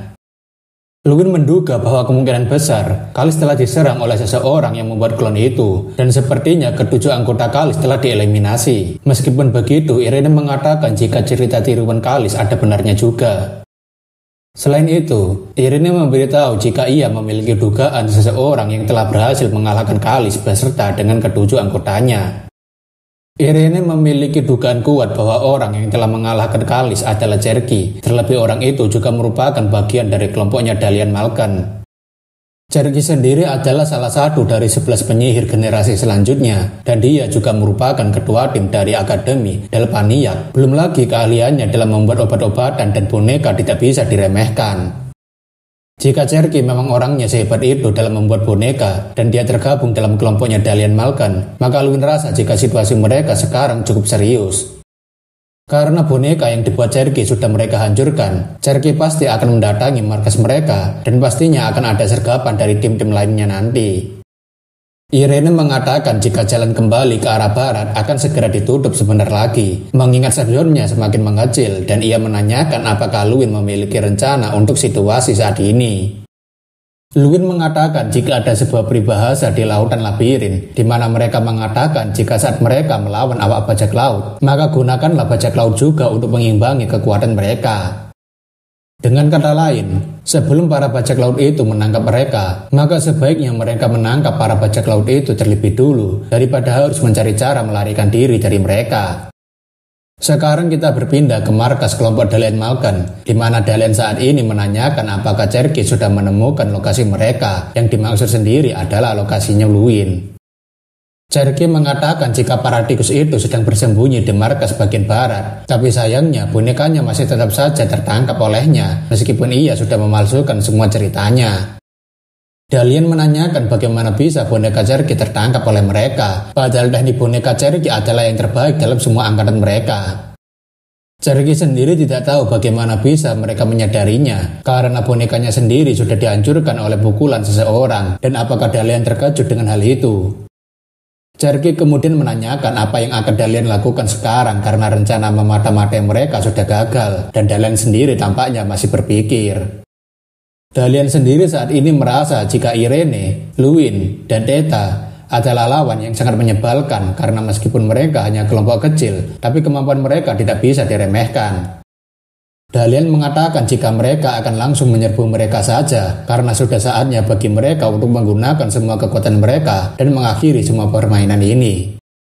Sekarang kita kembali ke markas bagian barat, di mana hutan itu adalah tempat Luwin beserta dengan Irene dan Theta Malkyrie melarikan diri. Sesuai dengan apa yang dikatakan sebelumnya, kelompok Dalian Malken mengajak seluruh kelompoknya untuk mencari keberadaan Luwin beserta dengan kelompoknya. Dalian ingin agar semua anggotanya selalu bersiaga dan tidak lengah karena mereka sudah mendekati lokasi kaburnya kelompok Luwin. Tapi tak lama, sebuah serangan petir yang sangat kuat muncul dari dalam hutan. Bisa kita asumsikan jika sedang ada pertarungan di sana, dan serangan petir itu mungkin berasal dari serangan Irene. Melihat sambaran petir yang sangat besar itu, Cherky menduga bahwa sedang ada pertarungan sengit di sana, dan Dalian setuju karena pastinya Luwin Ardell akan berada di sana. Menyadari jika itu adalah pertarungan yang sengit, Dalian Malken tidak akan membiarkan kesempatan seperti ini pergi begitu saja, karena mereka bisa mengumpulkan banyak poin tambahan dari membunuh peserta. Setelah mendekat ke arah sihir petir yang kuat itu, Dalian menemukan jika ada 3 orang yang sedang bersama, dan ia sangat yakin jika ketiga orang itu adalah Luwin, Irene, dan Theta, karena ada 2 laki-laki dan 1 perempuan. Kelompok Luwin tentunya sangat terkejut karena rupanya ada serangan lagi dari arah belakang mereka, dan Luwin rasa jika serangan ini adalah serangan gabungan. Mumpung kelompok Luwin sedang sangat terkejut, tanpa berbasa-basi lagi, Dalian Malken langsung mengeluarkan panah sucinya dan segera mengisikannya dengan kekuatan suci miliknya. Tetapi ketika akan melepaskan panah sucinya, Dalian Malken menyadari jika ketiga orang yang akan diserangnya itu bukanlah kelompoknya Luwin Ardell, melainkan itu adalah kelompok lain. Tapi sayangnya, fitur cancel tidak ada di dalam pertempuran ini, jadi tentu saja serangan kuat dari panah suci milik Dalian Malken langsung terbang ke arah ketiga orang itu dan membuat ledakan yang cukup besar. Irene mengatakan jika serangan barusan adalah sihir suci yang hanya dimiliki oleh Dalian Malken, jadi harusnya rencana yang telah mereka susun akhirnya berjalan sesuai dengan perhitungan. Theta rasa mereka seperti sekumpulan orang bodoh karena langsung datang setelah melihat kembang api, padahal mereka tidak berada di sana, dan Irene menanyakan apa yang harus mereka lakukan sekarang. Luwin mengatakan memangnya mau apa lagi, tentu saja mereka harus ke sana dan memeriahkan suasananya, terlebih inilah saatnya bagi mereka untuk panen poin dari mereka. Menyadari jika ada yang mulai mendekat dari arah belakang, Dalian tentunya langsung terkejut karena rupanya mereka sedari tadi sudah masuk ke dalam perangkap tikus yang sudah disiapkan. Karena serangan Luwin yang sangat mendadak, kelompok Dalian pada akhirnya tidak bisa mempersiapkan sihir pertahanan untuk menghindari serangan Luwin yang sangat cepat dan sangat kuat. Dalian sendiri sangat terkejut karena hanya dalam sekali pukulan saja, Luwin bisa menerbangkan salah satu anggota mereka. Serangan itu tentunya membuat salah satu anggota Dalian Malken langsung tumbang, dan itu membuat si rambut kuning langsung panik karena Luwin Ardell sudah melakukan penyergapan pada mereka. Melihat jumlah anggota Dalian Malken yang berkurang, Irene rasa jika pertarungan mereka melawan Domprem adalah sungguhan. Meski begitu, Theta memberitahu bahwa jumlah poin mereka saat ini masih sangat tertinggal daripada mereka. Tapi tentunya, selain kelompok Luwin dan Dalian, ada juga kelompok lain yang sebelumnya dikira adalah kelompoknya Luwin tapi malah bukan. Theta menanyakan apakah mereka akan melakukan aliansi sementara dengan mereka, karena sepertinya ini layak untuk dicoba untuk mengalahkan kelompok Dalian. Tapi sepertinya, seseorang dari kelompok Dalian dengan cerobohnya langsung menyerang kelompok Luwin, karena jumlah mereka hanya sedikit, jadi harusnya mereka bisa mengalahkan mereka dengan mudah.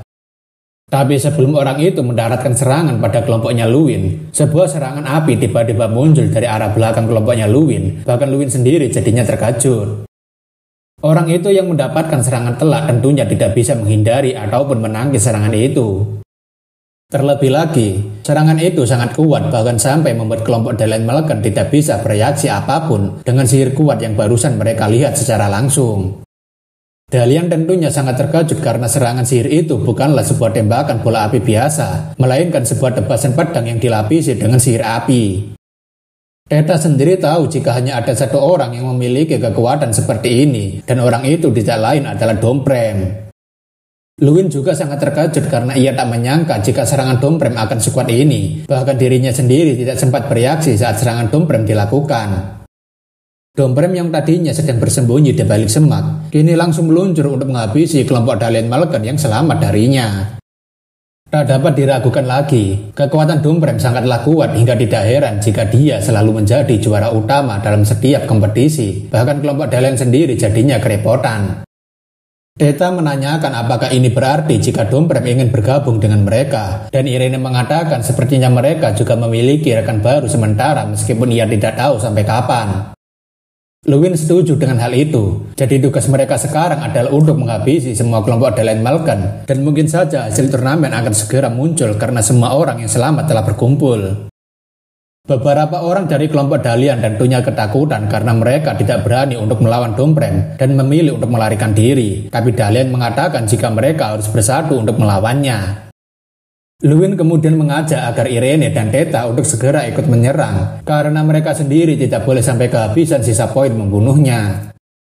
Seketika itu, Luwin langsung mengaktifkan skill miliknya yaitu Time Reflection, dan dengan gesit melewati beberapa orang yang sedang sibuk bertarung dengan sengit, karena Luwin saat ini sedang mengincar orang-orang yang mencoba melarikan diri.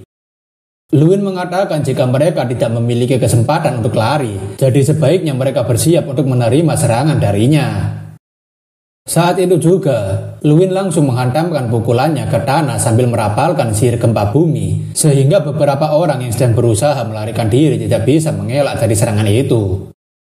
Tapi setelah melakukan serangan barusan, seseorang tampaknya mulai mendekat ke arah Luwin, dan itu membuat Luwin jadinya penasaran.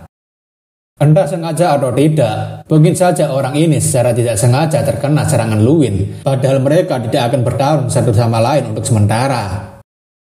Melihat dari wajahnya, Domprem tampaknya tidak terlalu terkena dampak serangan gempa bumi milik Luwin, tapi tatapannya menunjukkan sebuah pesan yang mendalam. Sembari melewati Luwin, Domprem mengatakan jika ia tidak akan bertarung dengan Luwin untuk saat ini, karena ia akan menunggu waktu yang tepat agar bisa meneruskan pertarungan mereka sebelumnya. Dengan tatapannya yang mengancam, Domprem memberitahu jika ia tidak akan membiarkan Luwin mati di tangan orang lain, karena harusnya dia sendirilah yang akan membunuh Luwin. Setelah mengatakan itu, Domprem sepertinya melanjutkan perjalanannya dengan menghabisi beberapa kelompok yang tersisa agar mendapatkan poin membunuh yang banyak.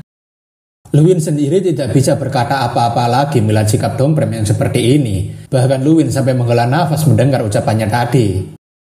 Beberapa saat kemudian, kita berpindah ke ruangan pengawas, di mana itu adalah tempat yang pernah admin sebutkan sebagai menara tempat Flaming tinggal atau berada. Tyron mengatakan sepertinya 10 kandidat yang akan masuk dalam kompetisi individu selanjutnya sudah terkonfirmasi, dan Flaming mengiyakan karena ada beberapa murid berbakat yang lolos pada tahap selanjutnya.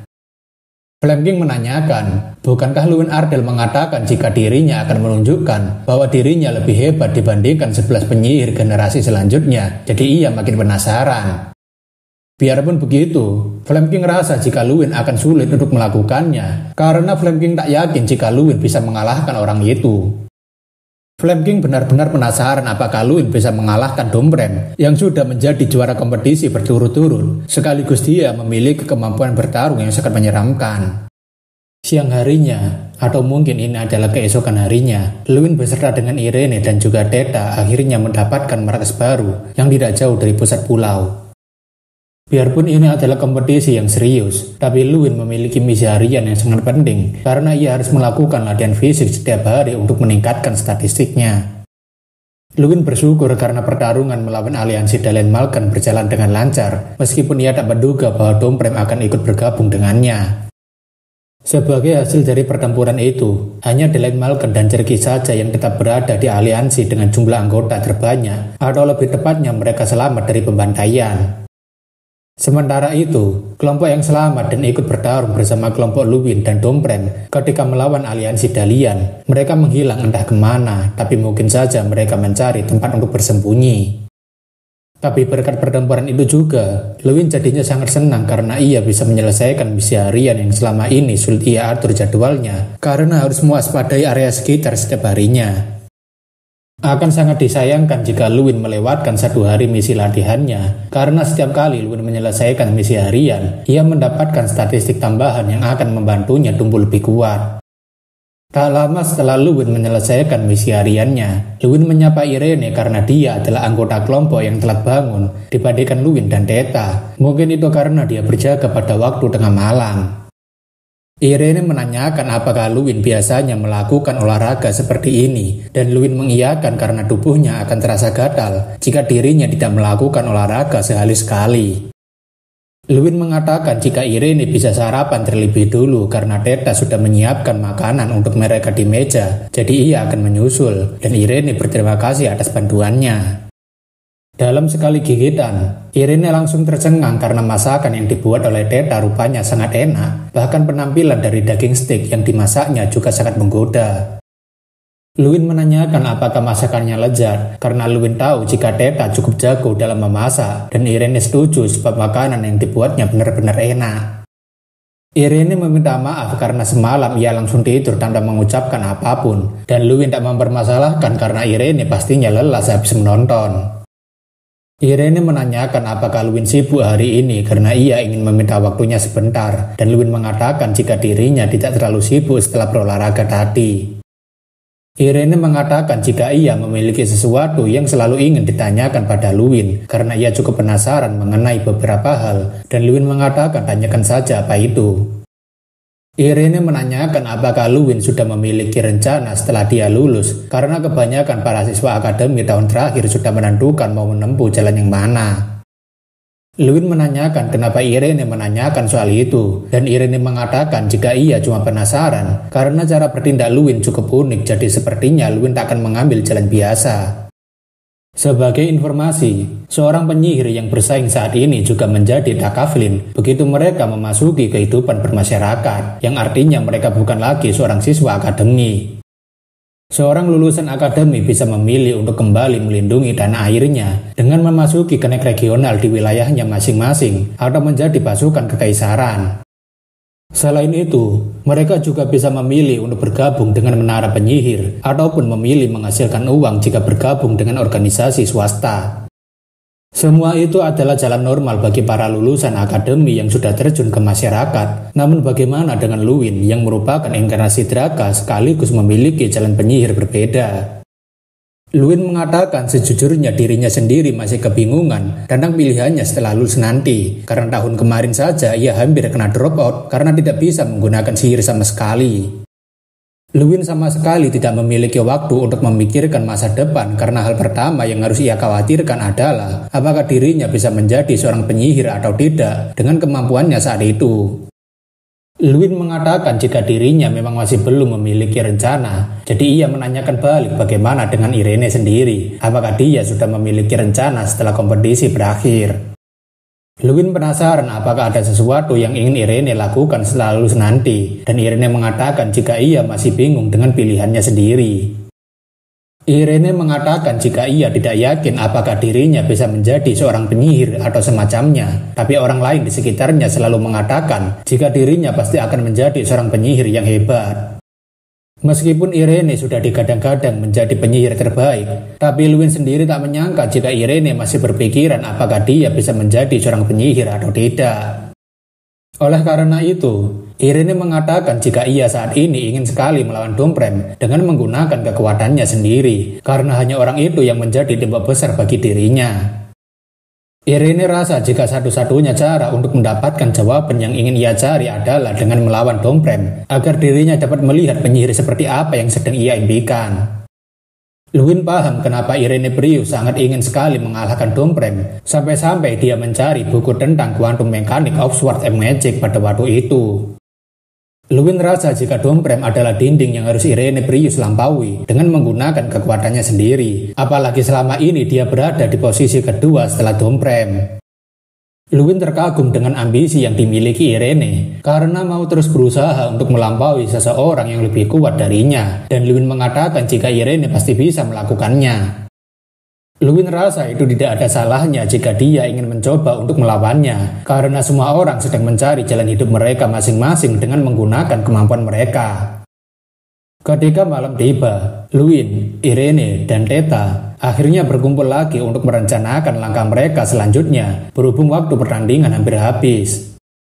Irene mengatakan jika penghalang atau safe zone semakin menyempit dan ia rasa jika mereka harus segera bergerak dalam kurun waktu 1 jam mulai dari sekarang. Theta rasa jika wilayah aman malam ini hanya berada di Village dan Central Base A, dan Irene mengasumsikan jika Cherky dan Dalian sedang bersembunyi di Central Village, jadi ia rasa merebut tempat mereka adalah pilihan yang tepat. Luwin tahu jika itu adalah cara paling efektif untuk saat ini, tapi mereka sendiri tidak boleh menyingkirkan kemungkinan bahwa nantinya akan ada serangan dadakan dari Domprem. Theta rasa jika sebaiknya mereka tidak bertarung langsung dengan situasi seperti itu, dan Irene setuju karena mungkin situasinya akan lebih berbahaya karena menarik banyak perhatian, jadi pasti ada cara yang lebih baik. Theta kemudian berubah pikiran dengan menanyakan kenapa mereka tidak mencoba menyerang langsung mereka saja, dan Irene jadinya bingung karena Theta sebelumnya bilang jika mereka tidak boleh langsung menyerang. Theta mengatakan maksudnya adalah mereka tidak perlu terburu-buru menyerang dalam situasi semacam ini, jadi mereka harus tetap waspada, dan Irene tidak masalah dengan itu. Luwin mengatakan jika ia sepertinya memiliki ide yang bagus untuk menyelesaikan permasalahan ini, dan Irene menanyakan ide seperti apa itu. Karena hanya tinggal beberapa orang yang tersisa, mulai sekarang mereka akan mendapatkan poin dalam jumlah besar setiap kali mereka naik ranking. Karena seperti yang Irene katakan sebelumnya, jika situasi saat ini membuat semuanya harus berhati-hati. Terlebih lagi, mereka sudah membuat banyak kegaduhan bagi ini untuk memancing musuh, jadi kemungkinan besar mereka akan bergeming meskipun terjadi keributan. Tapi Irene menanyakan memangnya rencana seperti apa yang akan dilakukan. Luwin mengatakan jika ini adalah satu-satunya kesempatan bagi mereka untuk melakukan serangan dadakan pada Domprem, karena hari ini Cherky dan Dalian telah kehilangan banyak anggotanya. Selain itu, kelompok lainnya cukup lemah, jadi mereka pasti akan bersembunyi. Jadi seandainya dirinya adalah Domprem yang paling percaya dalam kemampuannya, pasti akan muncul saat dipancing. Terlebih lagi, Luwin rasa jika mereka saat ini akan dalam keadaan berbahaya jika sampai membiarkan Domprem menyerang mereka terlebih dulu ketika mereka sedang menyerang kelompok lain. Irene tahu dengan kepercayaan diri Luwin yang tiada duanya, tapi ia menanyakan apakah Luwin tahu di mana saat ini Domprem bersembunyi. Luwin mengatakan jika itu bukan masalah sama sekali karena ia akan segera mengurusnya dan secepatnya akan kembali bersama dengan mereka, jadi ia harap mereka bersiap. Setelah berdiskusi dengan kelompoknya, Luwin berangkat sendirian untuk mencari Domprem. Selagi itu, Theta dan Irene bersiap untuk menyambut kedatangan Luwin.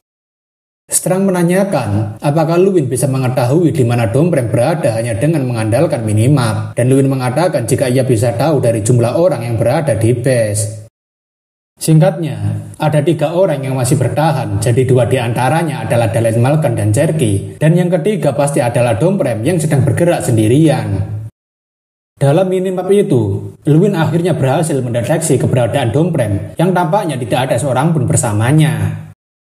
Setelah berlari beberapa saat, Luwin akhirnya menemukan markas yang digunakan oleh Domprem untuk beristirahat. Markas itu sendiri tampaknya juga sangat sepi.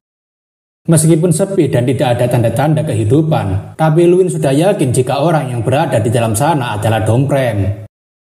Luwin kemudian meneriaki Domprem untuk segera keluar karena ia memiliki urusan yang harus diselesaikan dengannya. Seketika itu, Domprem langsung menyambut teriakan Luwin dengan serangan pedang berisikan sihir apinya hingga membuat pintu markasnya menjadi hancur. Domprem yang keluar tentunya terlihat cukup kesal dengan panggilan dari Luwin dan ia menanyakan apa yang sebenarnya Luwin mau. Tampaknya, Domprem sangat kesal karena Luwin membangunkannya dari tidurnya dan terlihat jika mata Domprem masih merah seperti itu baru bangun tidur. Melihat Domprem yang baru bangun, Luwin tentunya berbahasa basi apakah tidurnya Domprem nyenyak karena ada suatu tempat yang harus mereka berdua kunjungi.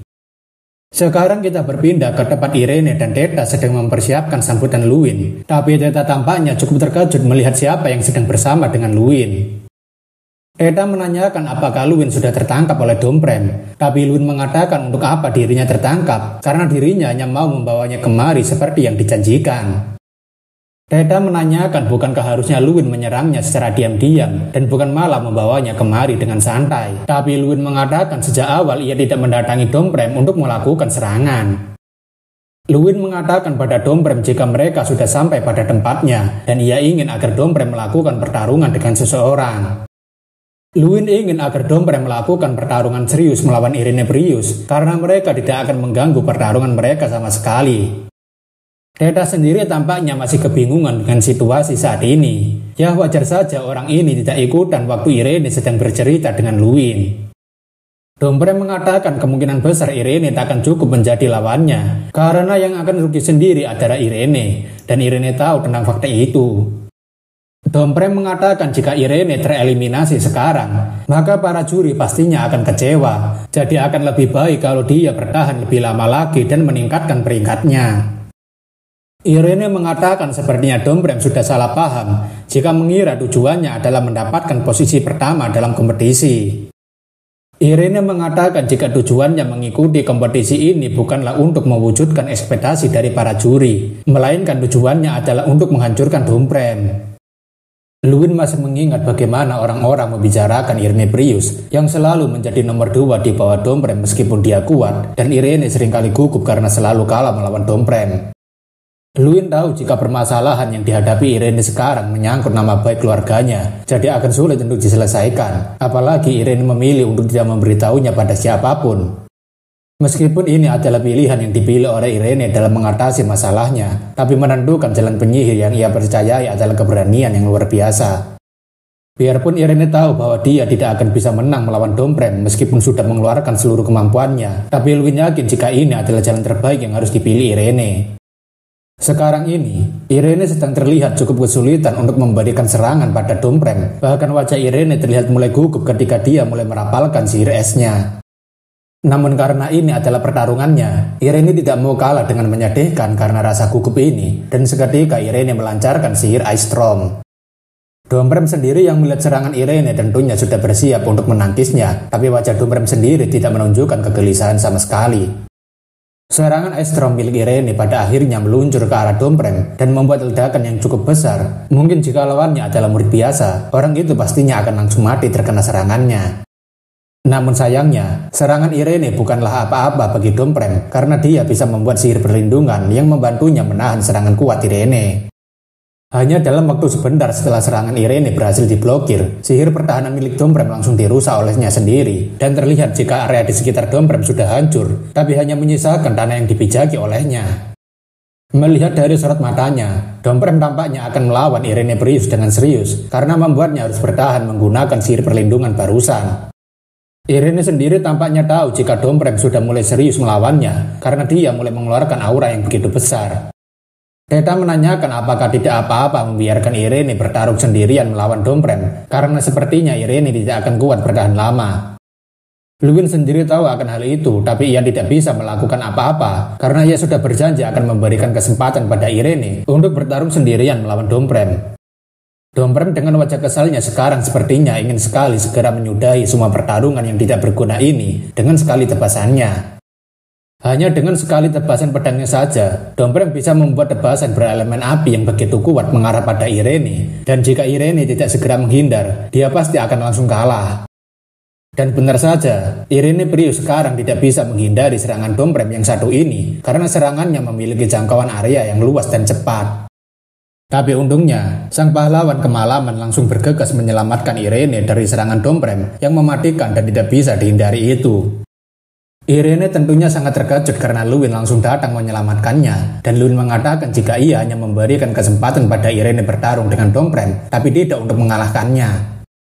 Terlebih lagi, Luwin tidak bisa kehilangan rekan berharganya selama kompetisi Battle Survival seperti ini, hanya karena Irene ingin sekali bertanding melawan Domprem.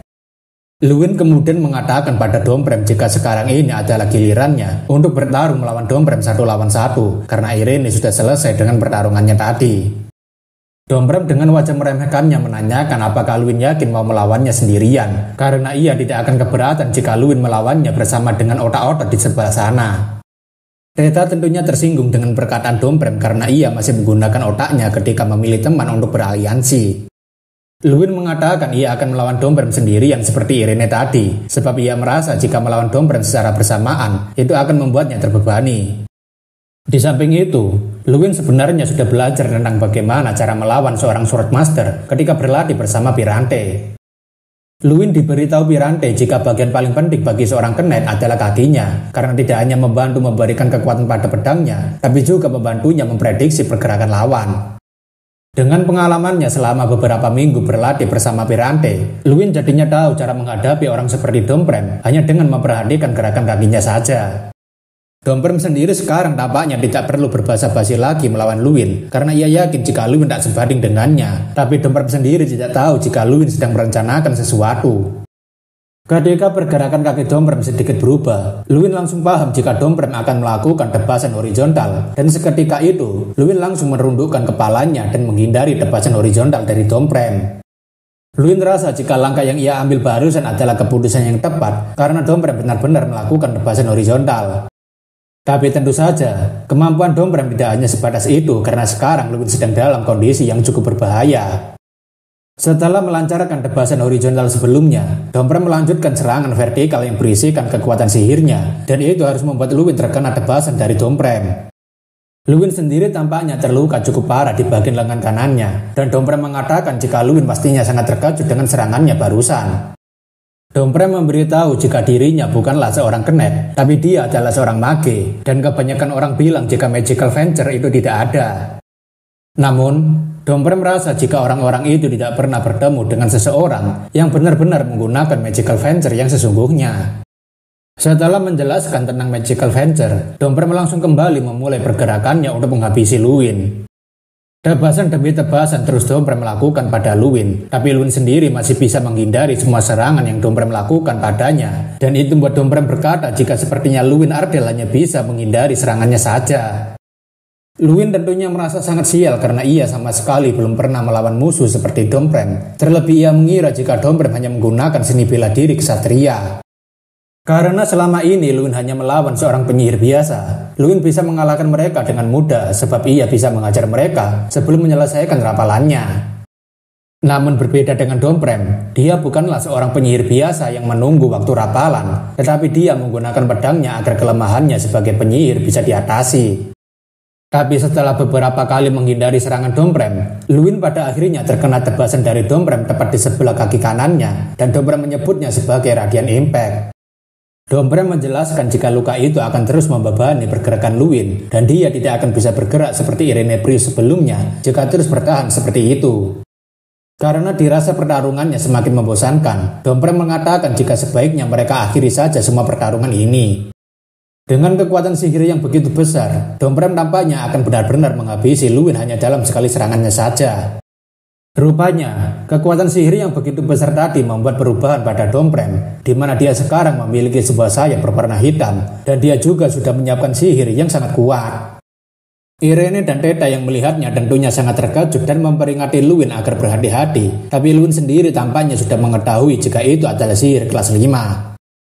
Domprem memberitahu jika ini adalah sihir kelas 5 yaitu Devil Wing, dan ia berharap jika Luwin bisa bertahan dari serangannya yang kuat ini. Ledakan sihir itu sendiri membuat Theta harus terpental cukup jauh, dan Irene sendiri sepertinya hampir tidak bisa selamat dari hembusan serangan Domprem. Serangan sihir yang dilancarkan Domprem sendiri juga terlihat sangat kuat, bahkan tanah yang dilewati serangan Domprem harus remuk. Luwin rasa jika Domprem benar-benar sangat kuat, bahkan ia tidak heran lagi jika Domprem sangat pantas untuk menyandang gelar sebagai pemenang festival tahunan. Luwin sendiri jadinya makin kesulitan untuk bergerak, karena Radiant Impact milik Domprem mulai menghambat pergerakannya, hingga ia hampir saja tidak bisa selamat dari serangannya. Namun tepat saat itu juga, Luwin baru tersadar jika dirinya memiliki relik peninggalan Draka, yang mana itu dapat membuatnya menangkis seluruh serangan fisik meskipun acak. Domprem mengatakan jika ia tadinya berharap agar Luwin bisa memberikan sedikit perlawanan padanya, namun ia sepertinya terlalu berharap hingga merasa sangat kecewa. Luwin kemudian keluar dari persembunyiannya sambil mengatakan jika ia memang harus mengakui kekuatan Domprem yang tidak masuk akal ini. Luwin mengakui jika Domprem sangatlah kuat hingga membuatnya sesaat merasa jika Domprem adalah sebuah dinding besar yang sangat sulit baginya untuk lewati. Domprem menanyakan jika Luwin sudah tahu dengan kenyataan itu, apakah Luwin sekarang akan menyerah. Luin mengatakan jika menyerah bukanlah pilihan yang tepat baginya, karena ia tidak bisa begitu saja melewatkan kesempatan seperti ini. Luin mengatakan jika ada banyak sekali orang yang mempercayainya, mulai dari dekan akademi, guru pembimbing, teman satu akademi, bahkan sampai teman yang baru ia kenal. Dengan adanya dukungan sebanyak itu, Luin mengatakan jika itu membuatnya memiliki motivasi lebih dalam untuk menghancurkan dinding yang sangat besar itu. Domprem mengatakan sepertinya Luin sudah mulai gila, jadi ia akan memberikan sedikit pelajaran pada mulut Luin agar tidak mengucapkan kata-kata sembarangan seperti itu. Seketika itu, Luin langsung menggunakan skillnya yang bernama kemarahan hantu, atau mungkin ini adalah skill penyihir kegilaan. Mungkin saja nama skillnya telah diubah. Pokoknya skill ini membuat Luin bisa memancarkan aura yang sangat kuat. Luin mengatakan jika seharusnya yang menjaga omongannya adalah Domprem dan bukan dirinya, karena orang seperti Domprem tidak akan pernah tahu rasanya dukungan seperti itu. Seketika itu, Luin dan Domprem langsung berlari satu sama lain agar mereka saling mendekat dan melancarkan serangannya masing-masing, karena keduanya adalah seorang mage yang bertarung dari jarak dekat.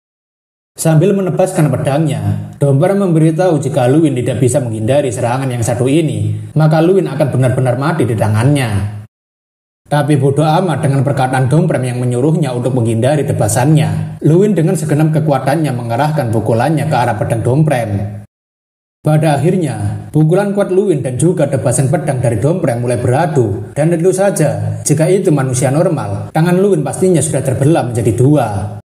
Pada momen itu juga, Luin dan Domprem sama-sama mengeluarkan kekuatan penuhnya, karena bisa dibilang jika ini adalah yang menentukan siapa yang terkuat di antara mereka. Namun sayangnya, tebasan Domprem tampaknya mengenai relief peninggalan Draka, dan rupanya efek dari Fire Ring tiba-tiba aktif, hingga membuatnya bisa menahan serangan fisik yang dilancarkan dan menghancurkan pedang milik Domprem. Efek dari relief peninggalan Draka rupanya benar-benar bisa membalikkan serangan fisik yang diterimanya, bahkan pecahan pedang milik Domprem sampai melukai dirinya sendiri. Domprem yang sangat terkejut sampai-sampai tidak bisa bereaksi apapun karena dirinya tak pernah menyangka bahwa pedang yang digunakannya bisa dihancurkan hanya dengan menggunakan sebuah pukulan. Domprem yang cukup panik menanyakan bagaimana bisa Luin menghancurkan pedangnya hanya dengan menggunakan tangan kosong seperti itu. Tapi bukannya menjawab pertanyaan Domprem, Luin malah melanjutkan serangannya yang membuat keseimbangan Domprem hancur dan membuatnya harus terjatuh. Domprem yang masih sangat shock karena kehilangan pedangnya tentunya membuat Luin bisa dengan mudah menjatuhkannya sebab Domprem sudah kehilangan kekuatan utamanya. Tak hanya sampai di situ saja, Luin sekarang langsung mengunci pergerakan Domprem supaya dia tidak bisa memberikan serangan balik ataupun kabur dari dirinya. Luin mengatakan jika ia mengakui bahwa Domprem sangatlah kuat dibanding semua lawan yang pernah ia lawan. Namun menurutnya, Domprem memiliki satu kelemahan yang sangat fatal. Luin mengatakan kelemahan Domprem adalah karena dia sangat sombong sampai meremehkan semua orang. Jadi Domprem juga harus sadar bahwa dia bukanlah tandingannya. Sambil mengepalkan tangannya, Luin berkata agar Domprem bisa belajar dari kesalahannya yang meremehkan semua orang dan menganggap jika dirinya adalah yang terbaik. Dengan pukulan yang sangat kuat dan berisikan sihir petir, Luin menghantamkan tangannya ke arah kepala Domprem dan bisa dipastikan jika Domprem telah gugur dalam pertandingan Battle Survival. Kekalahan Domprem tentunya membuat Luin mendapatkan poin yang cukup banyak dalam kompetisi kali ini. Meski begitu, kompetisi masih belum usai karena masih ada beberapa kandidat yang bertahan. Eta mengatakan jika dirinya hampir saja ketakutan jika Luin sampai kalah melawan Domprem, karena saat itulah adalah gilirannya. Tapi Luin mengatakan jika ia hanya beruntung saja sebab dirinya hampir saja kalah. Tapi ketika melihat ke arah Irene, Luin rasa jika Irene memikirkan banyak hal tentang pertarungan antara dia dan Domprem sampai membuat dirinya harus turun tangan. Irene sendiri saat ini benar-benar terlihat seperti putus asa dan sedih karena kesempatannya untuk melawan Domprem rupanya tidak membuahkan hasil yang baik, bahkan dirinya hampir saja kalah dalam kompetisi kali ini. Luin kemudian menghampiri Irene sambil mengatakan jika dirinya meminta maaf karena ia terlalu ikut campur dalam pertarungan melawan Domprem sebab ia tidak mau Irene gugur terlebih dulu. Irene mengatakan jika Luin tidak perlu meminta maaf pada dirinya karena seharusnya dirinya lah yang meminta maaf pada mereka berdua dan Luin menanyakan apa maksudnya. Irene mengatakan jika keserakahan dirinya yang berambisi untuk mengalahkan Domprem, ia hampir saja membuat semua anggota timnya celaka jadi ia meminta maaf soal itu. Luin mengatakan meskipun begitu, dirinya merasa bersalah karena membuat Irene tidak bisa mencapai tujuannya untuk mengalahkan Domprem pada kompetisi kali ini. Irene mengatakan jika Luwin tidak perlu khawatir soal itu karena tujuannya sekarang untuk mengalahkan Domprem sudah tiada lagi, dan Luwin menanyakan kenapa seperti itu. Irene mengatakan sekarang ini ia sudah tidak memiliki niatan untuk mengalahkan Domprem meskipun dirinya sudah dikalahkan berulang kali olehnya. Namun karena Domprem sudah pernah dikalahkan oleh seseorang, Irene memberitahu jika sekarang ini targetnya adalah Luwin dan bukan lagi Domprem, jadi Luwin harus bersiap. Luwin mengatakan ambisi Irene begitu besar dan Luwin memberitahu jika perjuangan Irene untuk mengalahkannya tidak akan semudah itu. Irene mengatakan ia sudah tahu jika Luwin adalah lawan yang lebih berat karena berhasil mengalahkan Domprem, tapi Irene akan memastikan bahwa suatu hari nanti ia pasti akan melewati Luwin. Setelah kemenangan melawan Domprem, jumlah finalis yang tersisa sekarang ini hanya tinggal 5, yaitu Irene, Luwin, Theta, Dalian Malkan, dan Cherky. Mungkin saja peserta lain yang tersisa sudah dibunuh oleh Cherky dan Dalian. Pada akhirnya, tim Luwin melakukan penyerangan terhadap Dalian Malkan dan Cherky. Namun tentu saja, kekuatan mereka berdua tidak akan cukup untuk menandingi kekuatan tim Luwin. Pertarungan antara kelompok Luwin dengan Dalian Malkan dan Cherky tentunya berakhir dengan sangat cepat meskipun pertarungan mereka cukup sengit karena Dalian Malkan dan Cherky adalah salah satu penyihir generasi selanjutnya. Setelah pertarungan yang singkat itu, Dalian Malkan dan Cherky pada akhirnya dikalahkan dengan telak dan membuat mereka berdua harus diteleportasi ke tempat aman di lokasi kompetisi. Theta mengatakan jika mereka berdua rupanya adalah lawan yang merepotkan, meski mereka berdua tidak akan sebanding dengan kelompok mereka yang masih utuh. Luwin setuju dengan hal itu, tapi sekarang hanya mereka bertiga yang tersisa sebagai peserta, dan Irene sendiri tak pernah menduga bahwa hasil pertandingannya akan menjadi seperti ini, dengan hanya menyisakan mereka bertiga dalam satu tim. Luwin menanyakan apakah mereka berdua mau melakukan pertandingan finalnya sekarang juga, untuk menentukan siapa yang berada di posisi pertama, tapi Irene mengatakan agar Luwin tidak buru-buru. Irene mengatakan jika dirinya menyerah saja karena ia sedang tidak berada dalam kondisi terbaiknya, jadi ia meminta maaf dan akan berjuang lebih keras lagi di lain kesempatan. Luwin tak masalah dengan hal itu karena Irene pastinya sudah sangat lelah, dan Luwin berjanji akan melawan Irene dalam pertandingan yang akan datang. Theta menanyakan apakah sekarang adalah gilirannya karena meskipun Luwin adalah pemimpin, tapi tampaknya sekarang dia bisa menunjukkan kemampuan dirinya yang sebenarnya. Theta mengatakan jika dirinya akan menunjukkan kemampuan dirinya yang sebenarnya, dan Luwin tentunya juga sangat antusias dengan omongan Theta, tapi Theta malah mengatakan tunggu sebentar. Tapi tak peduli dengan omongan Theta, Luwin langsung melemparkan Theta ke udara dan itu membuat Theta harus dikalahkan oleh Luwin sekali lagi tanpa bisa memberikan serangan balik. Setelah kompetisi Battle Survival berakhir, teman-teman Luwin mengadakan pesta perayaan untuk Luwin yang telah menjadi juara pertama dalam kompetisi Battle Survival. Namun sebelum mereka mulai berpesta, Luwin kedatangan seseorang sambil mengatakan jika ia mencari Luwin di asrama tapi tidak ada, jadi ia kepikiran untuk datang kemari. Rupanya, Irene dan Theta adalah orang yang mencari Luwin dan Irene mengatakan jika Tuan Theta mengajaknya untuk memberi selamat pada Luwin yang telah bekerja sama dengan mereka selama kompetisi. Theta menanyakan kenapa Irene malah memberitahu hal memalukan seperti itu, padahal ia mengira bahwa Irene sudah mulai baikan padanya. Tapi Irene mengatakan jika memang beginilah sikapnya pada seseorang. Luwin tampaknya senang karena Irene dan Theta masih menjadi orang yang sama setelah kompetisi Battle Survival berakhir. Setelah kemenangannya dalam kompetisi Battle Survival, Luwin menjadi satu-satunya pemegang peringkat pertama dalam kompetisi individu di acara Grand Festival.